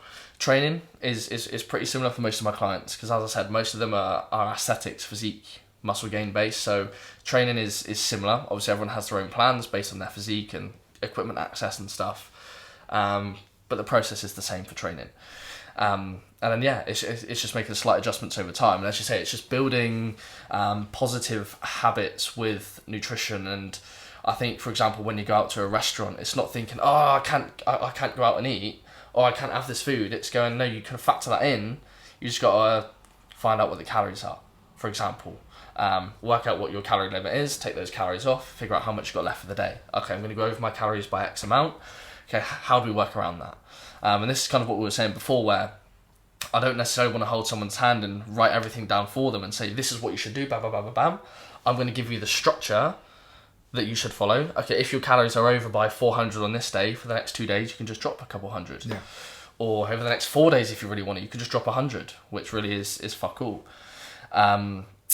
I've gone off on a bit of a tangent. No, what's the question? Good. No, that's fine. That's answered quite a bit. So then my carry on from that then is a nutrition. Let's say someone wants to find out their deficit. The deficit is a way they're going to help them lose weight. Okay. Mm-hmm. How would you advise someone to find a healthy, sustainable deficit so they could lose weight for the summer? Calorie calculator online. Yeah. Type into Google calorie calculator, fill it in, and take it with a pinch of salt. Be honest with the numbers that you're putting in, and be honest with what your activity level is. That's the first thing. The next thing is then, so do that as one part. Then the other part is, what are you doing now? How many calories are you eating now? Do you know how many calories you're eating? If you don't, maybe be completely honest with yourself and track an average day. Whether it means you've got a Domino's going in there, whether it means you've got fucking a fried breakfast going in there. Like, be honest, it doesn't matter. No one cares. You know, it's just to find out where you are and find where your numbers are. Maybe compare the two. Maybe just go a little bit lower than what you're eating now. I think that's a great start. It doesn't necessarily have to be, you know, what the science maintenance says. Yeah. I think just going a little bit, if it's fat loss, going a little bit lower than where you are now, making healthier decisions is a great start. You're going to notice composition changes. You're going to notice potentially muscle gain. And then, as you say, as that slows down a little bit, then maybe look into, right, okay, I'm at 3,000 calories now because I've been eating 3,300 every day, or around that mark. But I know that my maintenance, according to, you know, BMR and all those other numbers, is 2,750. So maybe the next progression is to get a little bit closer to that, go to 2,8. Yeah. You know, or start at 2,750. But of course, what you've got to be cautious of is dropping food volume too much, because you don't want to be getting super, super hungry. Because you might drop numbers, you might progress really well for 2, 3, 4 weeks. Yeah. But then your hunger levels might be fucking through the roof. So how long are you going to stick to that for? Probably not very long if you're super hungry, you know? So you've got to find a level of sustainability, balance with the level of result that you want. But this is why having time frames and probably someone to help you that knows what they're doing with 100%. That, you know? Okay, let's do this then. Macro calculator. Let's try this. So I've got my macro calculator up here. I'm going to put myself in just as an average person. So I'm going to say I'm 30, male. That's what I am. What am I? I'm about 190 centimeters. I'll put myself as 100 kilos, and I train 4 to 5 times a week. And at the moment, I'll do workout maintenance weight first. Would you suggest maintenance? Yeah. Yeah. Would you suggest to work out your maintenance first? Or Yeah. So I'm going to calculate. So it says this calculator. By the way, calculators are an average of the generic population of that age, height, weight, average per. So you got to take it with a pinch of salt, like Reece said. So this says for me to maintain is 2,992 calories, just under 3K. It's giving me my protein, carbs, and fat as well. For those who want to know it, it's just calorie calculator / macro calculator. So this is saying it's just under 3,000 calories to maintain my weight. If you type this in for someone who wanted to lose their weight, This says just under 3,000. What would you then be doing from here? You personally? I would stay near that. You know, Yeah. I'd say your maintenance is probably higher than that. Though, this is not for me. Yeah, this is a 30-year-old that trains. Oh, this is 30-year-old. Yeah, this isn't my data. This is my. I just put I in a thought random. You said you were doing yours. No. I mean, okay. Tell you what. Let's put mine in there. But, let's keep it easier. Do that. Yeah. But 3,000. That says. But to answer the question, That's a nice number. That was. Is it bang on 3,000? So 30. So if I type in calculator, there you go. 2,992. 2,992. Yeah, I'd probably go just below. Yeah. Just to make it a bit of a nicer number to look at. Yeah. 2,9. Yeah. See where that puts you for 2 weeks. Yeah. Not a week. A week's not. You know, you need to give your body time to adapt, adjust. Yeah. Give your mind time to adapt and adjust to the routines. It might take a couple of days to find your feet with hitting the numbers. Yeah. And then by the time your body's actually adapted properly, I'd say at least give yourself 2 weeks on that, because your weight might go up in the first week, then it might come back down, and then the third week it might plateau, and then the fourth week it might come down again. So take it with a pinch of salt. As you say, it depends on what way you're going. I would always just go a little bit below, probably. So not as low as MyFitnessPal is notorious for dropping people horrendous. So low. I've had people come to me, MyFitnessPal suggested 900 or like 1,000 calories or something like that. I'm like, unless you're like 4'8" and you're incredibly sedentary, you don't need to be consuming 1,000 calories. But I think like when you're doing these calculators, you've got to understand it's the average. You may be way more active, or or over average, or you may be below average or something like that. It varies. So like, you could start at that, see if it works for you, see what happens for a few weeks. Maybe if you're a woman with a menstrual cycle, go for a full cycle, see how it goes. Yeah. And then like, if it does the result you want, great stick at it. If it's not, then you need to go a little bit lower, 5-10%, whatever it is. Don't just like go from 3K. I put myself in 1,000 calorie deficit. I go to 2K. People do this so commonly, mate. I think it was an Instagram post. I was going to say in the gym, but I think it was on Instagram. I heard some guy doing a reel, and he was like, "Yeah, I've been bulking 5,000 calories a day, but X, Y, and Z happened. So I've gone down to maintenance, 2,800 calories." And I was like, "Mate, you've literally almost slashed your calories by 50%. Yeah, that's like, well, it's like eating, not eating half the week. Yeah, pretty much. Yeah. Just eat Monday, Tuesday, Wednesday, and leave the rest of the week. Yeah. It's crazy. I was like, Jesus. But yeah, gradual progress. Like, just keep it gradual. And take it easy. Yeah, like stop. I don't know. I think I think you were saying this at the start. Like, people are so like on it with the finer details and manage this. And, mate, just chill out a little bit. Just like be a bit more realistic with what you're doing. Unless you're, a top level, or not even top level, but unless you're an athlete that's actively competing at like a decent level where you need to have all these variables sorted. If you're just like a normal guy, I class myself as a normal guy most of the time, unless I'm in prep. You're a bodybuilder then. Just take it a bit easier on yourself. Just be realistic and just understand actually what you're capable of and what you can do. Yeah, gradually build in and sustain. Okay, so let's say you've got someone wanting to now train with you. We've talked about weight loss. Want to train with you, want to put a little bit of muscle. They're eating in a surplus. Fantastic, we like that. Nice. Okay, but they're training. They've got a bit of training experience, but they're looking to develop their physique overall. They can train, quite a few times throughout the week. What would be your kind of general advice then for their training routine, their programming, their structure? What kind of pointers would you give to them? Yeah. So the first thing I'll always say is like the most important thing, whether you've got great form or bad form or the best split or the worst split or whatever, is the main thing that's going to drive your growth is training intensity. Like, you have to make sure you're taking yourself to that level of threshold. Not every set. I don't think achieving muscular failure is a necessity to grow muscle tissue. I think Sam Sulek. Yeah, but I mean, it works. Yeah. It works. I like training like that. I do it. But then also, I think it's being sensible and managing this. So, like, if you're doing 3 sets, for example, are you going to fail on your first set? Because then your second set's going to take a hit. And if you're failing there again, then your third set's going to be even worse.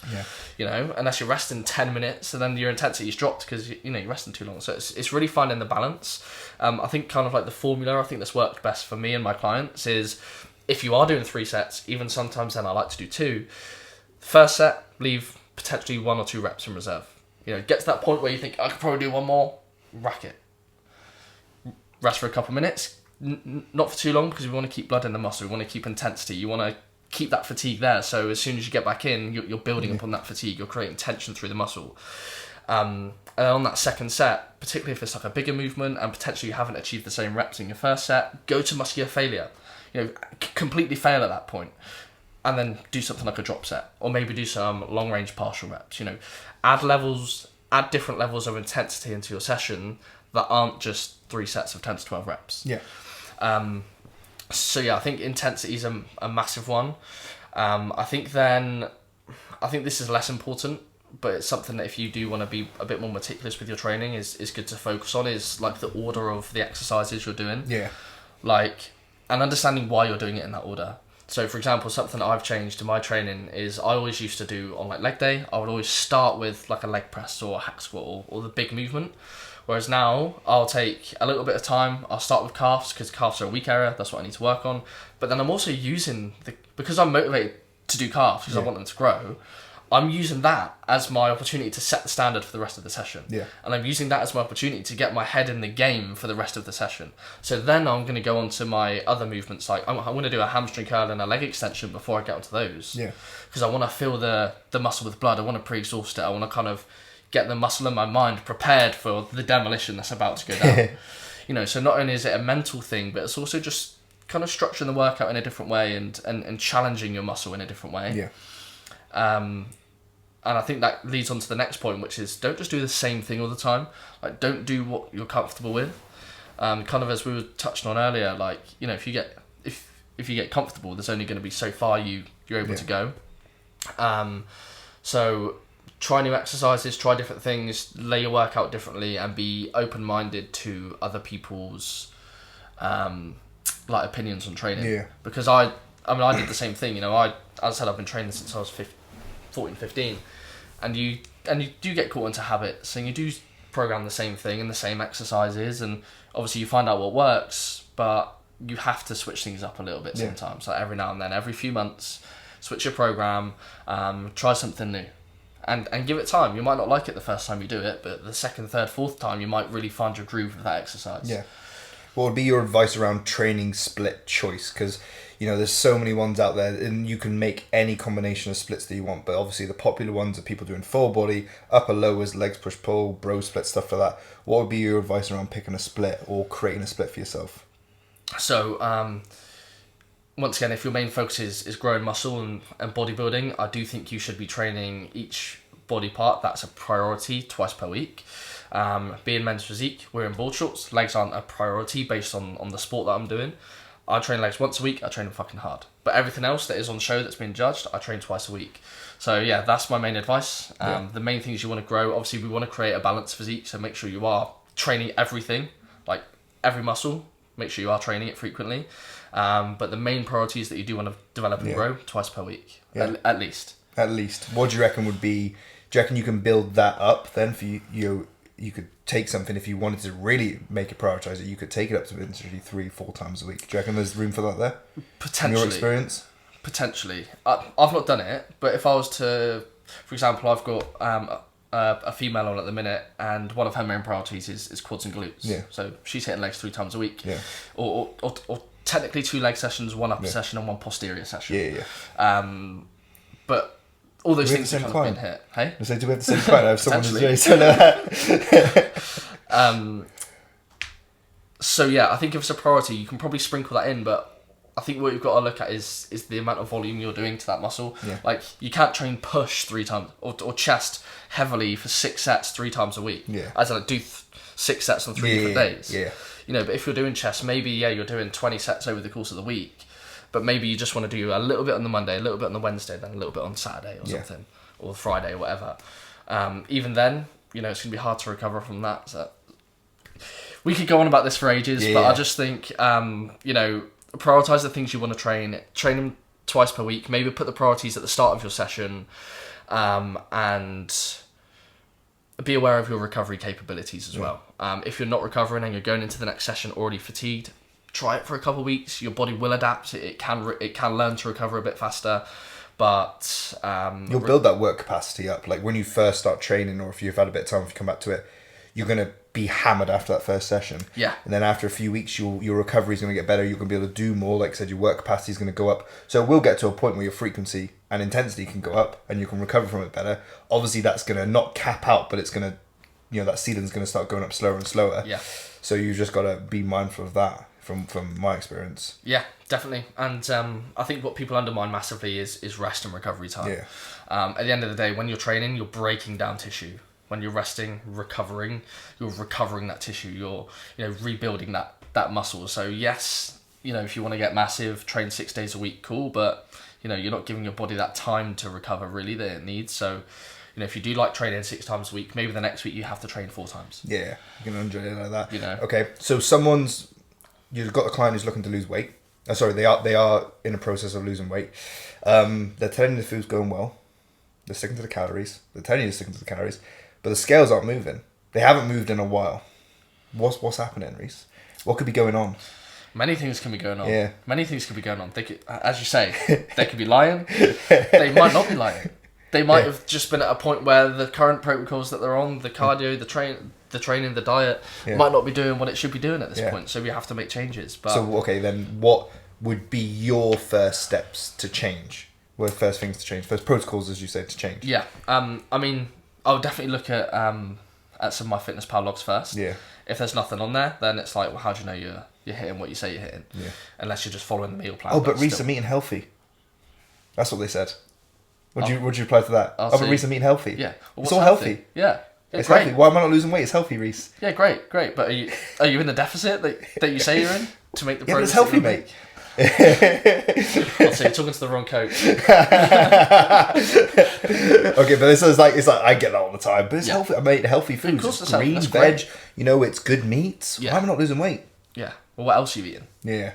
What else? Other is things there? are getting in there. Yeah. What else is in there? Yeah. What are you cooking with? How much or what quantity of this food are you eating? Yeah. If you're eating steak twice a day, every day, it's like great. Yeah, that's good for you. It's a lot of protein, but a lot of calories there as well. Yeah. Like, is that going to cater towards your goal? Probably not. Okay, so you'd be looking like someone's coming to you, looking to see how they're tracking their food. Is there some kind of calorie? Yeah. Can we kind of justify how much they're actually consuming? Because without that, it's hard to actually say, well, we're in a position to lose weight, or this is the reason why you're not losing weight. You are still eating too much. Yeah. The first protocol is to actually check in on them and see what they're doing. And this is why with a lot of my clients, I like to do things like one-to-one calls because I like to just have that level of trust there. Like, be honest. Yeah. At the end of the day, like, you're paying someone to help you with this thing. If you're not doing what you need to do, just say, because then at least the coach knows. At least I know that you're not sticking to it. But let's say, as you said, things start to plateau. The first protocol is check MyFitnessPal if you use MyFitnessPal. Yeah. If everything is in order as it should be, it's then, cool, let's look at some protocols. Now, it depends on where they are at the minute with the protocols. Do we need to pull calories down, or can we do a little bit more activity? Can we, do an extra few minutes on a treadmill or a Stairmaster, or chuck in a different type of workout, like a HIIT workout or something, if that's what someone enjoys? Typically for my clients, it would be like, cool, let's do an extra 10 minutes on a Stairmaster, or let's do an extra 20-minute session on a Stairmaster per week. Yeah. Or if they're already doing what I would say is enough cardio, which I would say if you're doing 3-4 cardio sessions a week, I think that's enough. So maybe we do just pull calories down. Maybe we split training day and rest day calories. Maybe you're someone who's a bit more lifestyle based and we'd have weekday calories and weekend calories because you like higher calories on the weekend. Maybe we just need to be a little bit stricter on the weekend now. It's gotten to that point where you've done really well being a bit more flexible, but okay, if you really want to achieve what you say you want to achieve, we have to just tighten the straps a little bit more. And we have to be a little bit more strict over those more flexible periods. Yeah. Okay. So it totally depends on the person, the client, where they are, what their goal is, and what type of person they are.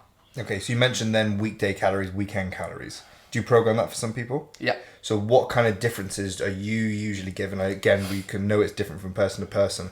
But let's say someone was like, oh, that would potentially work for me. Should have some pretty, I want to eat more Friday, Saturday, Sunday. Okay, so what kind of, is there a percentage you go by or a difference you'd say that for the weekend and the weekdays? Do you have kind of a structure for that? I don't necessarily have a percentage. Yeah. It just depends on the calories they're on now. So if they're just on like a daily meal plan or targets or whatever, which usually my guys aren't anyway, but let's say they're eating 2,800 calories a day. I can't do this maths in my head, but 2,800 times 7 is X. Yeah. And then work out, okay, so if I want to have on the weekend 3,400 calories a day, I I would usually do 2 days. Yeah. So Saturday, Sunday. Okay. Yeah. So then you do 3.4 or 3,400 times 2. Yeah. Take that off the original number 28 times 7, and then work out and then divide that by 5. Then that's the other calories for the week. Okay. So it's really just learning or understanding how flexible you want to be on the weekend and kind of what your habits usually are. Are you going out for a meal every weekend? Yeah. Do you get a takeaway every weekend? Or are you quite strict? And actually, I'm better on the weekends. I actually eat less on the weekends because I don't have structure with work. Yeah. So maybe actually you're the other way around, yeah. which is rare. But some people are. But yeah, it just depends on the person's preference. So someone could go to the online calorie calculator, work out like a daily maintenance, take a little bit off that for a deficit, okay, multiply that over the week, and then be like, right, there's my total for the week. If I maybe want to give a little bit more of it to the weekend for like higher calorie days, that will just drop the Monday to Friday totals as well. Instead of it being the same every day, you could bump up Saturday, Sunday, but maybe 500 a day. Okay, so now we've got that extra 1,000, we've got to take it off. So that'd be 200 less Monday to Friday would be the easiest way to think about it. Absolutely. There you go. 100%. That's easy stuff to do at home. All right, so we had some guy, this is even more specific. This is the last question. So some guy said, tips for maximizing a bulk. So let's say you have a tall client coming to you. Let's say I've come to you, tall client. Should I be eating 6,000 calories a day? This guy has said. Wow. He didn't give me any other information about himself. So it's pretty much tips for maximizing a bulk as a tall male. And I think he looks very active by his Instagram as well. Rob, I think his name was. Yeah. Okay. So once again, as we've said the whole time, it's understanding where you are now, where you're at now, and what result that's providing you. If he's eating 6,000 calories a day now and he's not growing, then maybe we can look at activity. Maybe we can look at steps. Are you just, because we've seen all this stuff on Instagram, are you making sure to get 10,000 steps a day? And potentially do you need to be doing that if your main goal is muscle growth? Maybe not. So there's variables we have to look at, like as I said, activity levels, sports that you're doing, other training that you're doing, and where you are now with calories. If you've just plucked 6,000 calories out of thin air and said, do I need to eat this much? I would say no. It's a lot of food. That's a fucking shitload of food. Yeah. I mean, I'm eating 4,500 calories a day now, every day, and I'm like, God, it gets a lot. But yeah, just see where you are now. If you're eating, let's say you're 6'2", you're eating 3,000 calories a day now, and your body weight is going down on an average 0.2 kilos per week. Yeah. Right. So maybe try 3,500 calories and see if that puts you at maintenance. See if that puts you in surplus, and just understand if that pushes you in the direction you want to be pushed in. Yeah. Right. And then from there, just make gradual progressions. It's a simple process. It's not easy because it's hard to stick to, but it's a simple process. It doesn't have to be overcomplicated. It is a bit of trial and error, isn't it? It's trial and error. Yeah, big time. I say it with my clients now. It's like, look, we have to understand. I don't know how your body works. I don't know how you're going to respond. We're going to see where these protocols put you and make changes accordingly. Yeah. If it might be perfect, it might be great. As I'm sure you know, when you've got experience, you can just kind of go, yeah, we'll give this a go, and 9 times out of 10, it works. Yeah. But that's just experience and that's time. But yeah, answering the guy's question, yeah, it just comes down to where you are now. If you're nowhere near 6,000 calories a day now, then no, of course not. But if you are eating that much and you're not growing, unfortunately, yeah, you might have to continue eating more. You might have to continue eating more. I can say as a tall male who's very active, like 6,000 calories is a lot of food, even for the amount of activity I do with running, gym, jiu-jitsu, and now I added MMA, and that absolutely destroyed me the other day. I'm going to try and add more of that in. But like, 6,000 calories is a lot of food for no one's ever eaten it. And like, yeah, you could say I could eat a Chinese and eat all this. Yeah, you could probably eat 6,000 calories once a day. But then to do it, quote unquote, clean and make better choices with the food and do that daily, that's very difficult. To spread that meals out for, easier digestion, to spread your protein out, to spread your micronutrients out, is very difficult to consume that amount of food.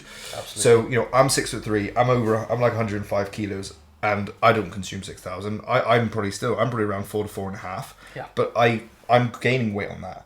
Gradually it'll build up, and I've been gaining weight for 7-8 months now since I cut last summer, and I started at maybe, I think I got down to mid 2,500 when I was being a bit more aggressive for a comp, jiu-jitsu comp, And then I just gradually built it up. So then it was like 3. Then it was 3.5. Then I eventually got to like the 4, 3,754. So like every time I got to a point where like maybe my weight was stalling, and then it got to a point of adding a little bit more food. Yeah, that's exactly it. So like I'd say to the guys, well, yeah, right, track your food.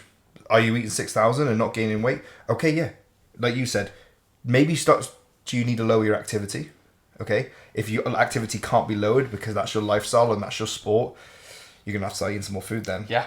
But reality is, if you're 6 foot, the reality is with the 6,000 calories, you're probably not eating 6,000 calories because that's a lot of food. So it's like, right, look, track your food, see where your food's actually at, then be like, right, where is it at? Where am I at consistently over a week, over 2 weeks? It's the average, isn't it? The average. One day you might be 6,000, then you might be 2,500 because you haven't got any appetite in. So let's find a middle ground. Where's the average?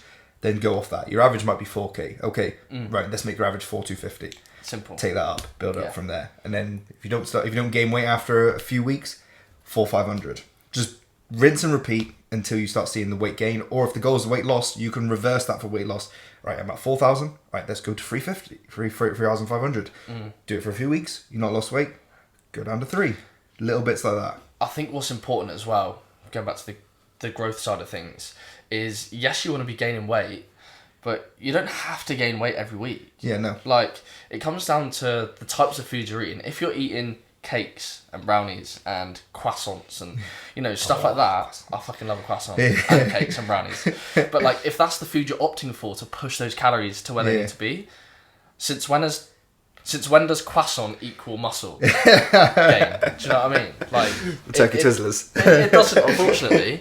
Yeah. Like, so it comes down to the types of food you're eating as well. Like, ideally, of course, yes, we want to be opting for cleaner, quality, whole foods that do contribute to the processes that our body needs to go through to gain muscle. Absolutely, by all means, have a croissant, have a brownie, have a, maybe not every day, because of course it's not just about gaining weight, it's about actually implementing positive habits that are actually going to get you to your goal in the most efficient way. So I think that's really important. And I feel like I was going to say something else on that, but it's cleared my mind. Just around like the nutrition, I kind of get the point you're saying. Like you need to be fueling your body with like proper nutrition. Like you know, your body, if you're trying to grow, we know we need protein. We know you're going to have to get a good source of protein in there, and you know you're going to have to get a certain amount per your activity and per your weight and size and everything like that. So we need to be hitting certain markers anyway with the nutrition. So protein and calories is a good place to start. Hit those. If you're still not making weight and you're hitting your protein and calories, okay, let's increase carbohydrates, let's increase fats a little bit. Just don't increase it for the sake of it, for like you said, just to gain any weight, because any weight could just be all right, body fat. If you want to be bigger because you're really lean, then by all means just eat. But if you're like trying to gain weight and you want to develop performance and keep a good level of fitness and develop muscle mass, we also have to be thinking, right, what am I putting in my body? A good thing I've been saying to my clients to really like dumb it down is it food I could grow? Is it food I could kill? Yeah. Like, can I grow it? Can I kill it? Yeah. Love that. If you're vegan, can you grow it? If you're not, can you grow it? Can you kill it? That's like probably the most natural way you can think about food. I love that. And then just go from there. Yeah, I have cakes and stuff like that. My missus bakes and stuff like that. I have things, but it's probably about 10% of my diet. Yeah. With the amount of stuff that I have. Yes, chicken and rice is still a staple. It's easy. Okay. Tastes good, just mate. Just make it taste good. You season it, put a bit of Nando's sauce on there. It's great, man. Make yourself a burrito or something like that. You can make your pasta dishes, potato dishes, whatever it is. But like trial and error, work with those calories, whether it's to gain weight, lose weight, maintain your weight. Like figure out where your calories are at. Are you getting the result you want? If not, after a period of time, switch it up, change it, and it takes it from there. Yeah, as you say, it's simple, and it should stay simple, which doesn't mean it's easy. No. Exactly. Put in the work. Yeah, that's it. But yeah, I think a really good takeaway from that is it is good to have flexible foods in your nutrition. Yeah. It is good to do that, because if it means you stick to your nutrition for longer periods of time, you're going to achieve better results because you've stuck to it for longer. Yes, you might have had a couple extra 100 calories here and there, but over the long run, you've adhered to your nutrition for longer, you've achieved better results, and that's what we're here for, right? That's why we've got jobs, isn't it? To help people do that. Happy days. So what's coming up for Kyffin and Reece Kyffin and Kyffin Coaching? What's there to look forward to? Good question. We've actually got a 10-week physique, which is it was the first kind of dabble into online coaching that I did, which was the 10-week physique alongside my PT. So I've actually brought that back we're starting on the April 29th, on April the 29th. 10 weeks. You know, it's just help some guys get in shape. There's about 15 of us on there, which would be cool. Guys only? Yes. Yeah, guys only on this one. I don't strictly like say I only coach guys, but just from how I am as a person and what I do and how I coach, typically it's mainly guys that I work with. I do have a couple women on there. There's nothing wrong with that. I like that.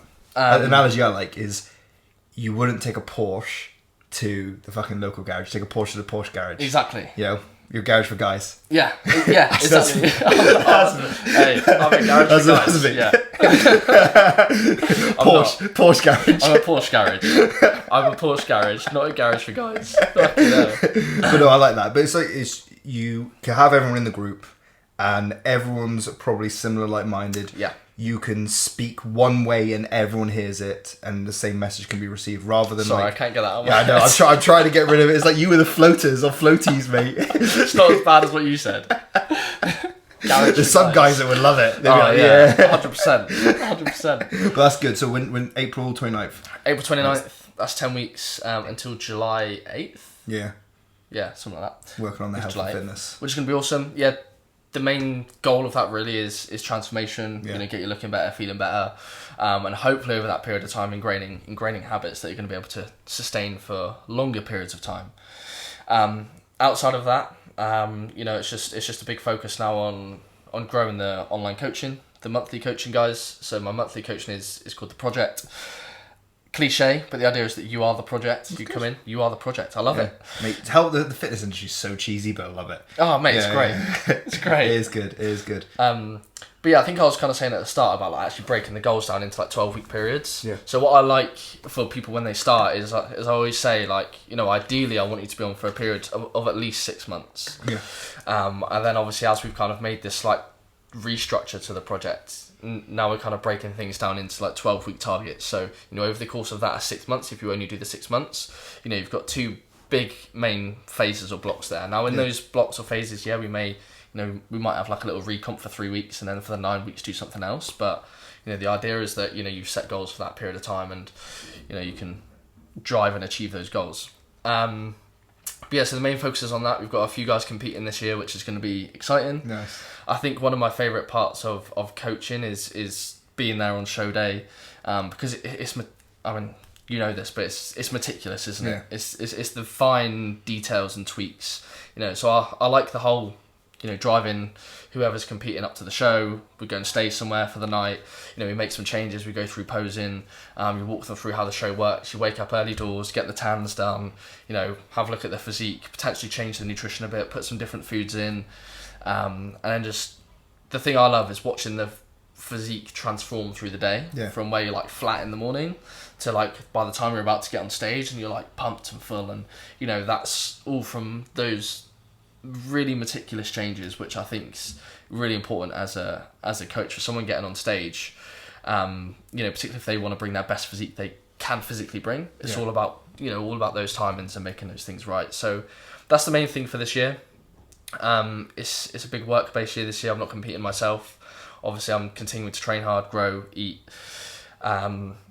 I've got a little holiday in a couple of weeks' time, and then other than that, I think I'm just going to have a straight year of doing what needs to be done. Growth and gains. Growth in and training gains, and business. Yeah, oh yeah. Man, it's good to see. Biceps and business. That's it. Well, everything you've got, I'll put your social media and stuff. I'll put it below on the YouTube and the Spotify so people can go check you out and stuff like that.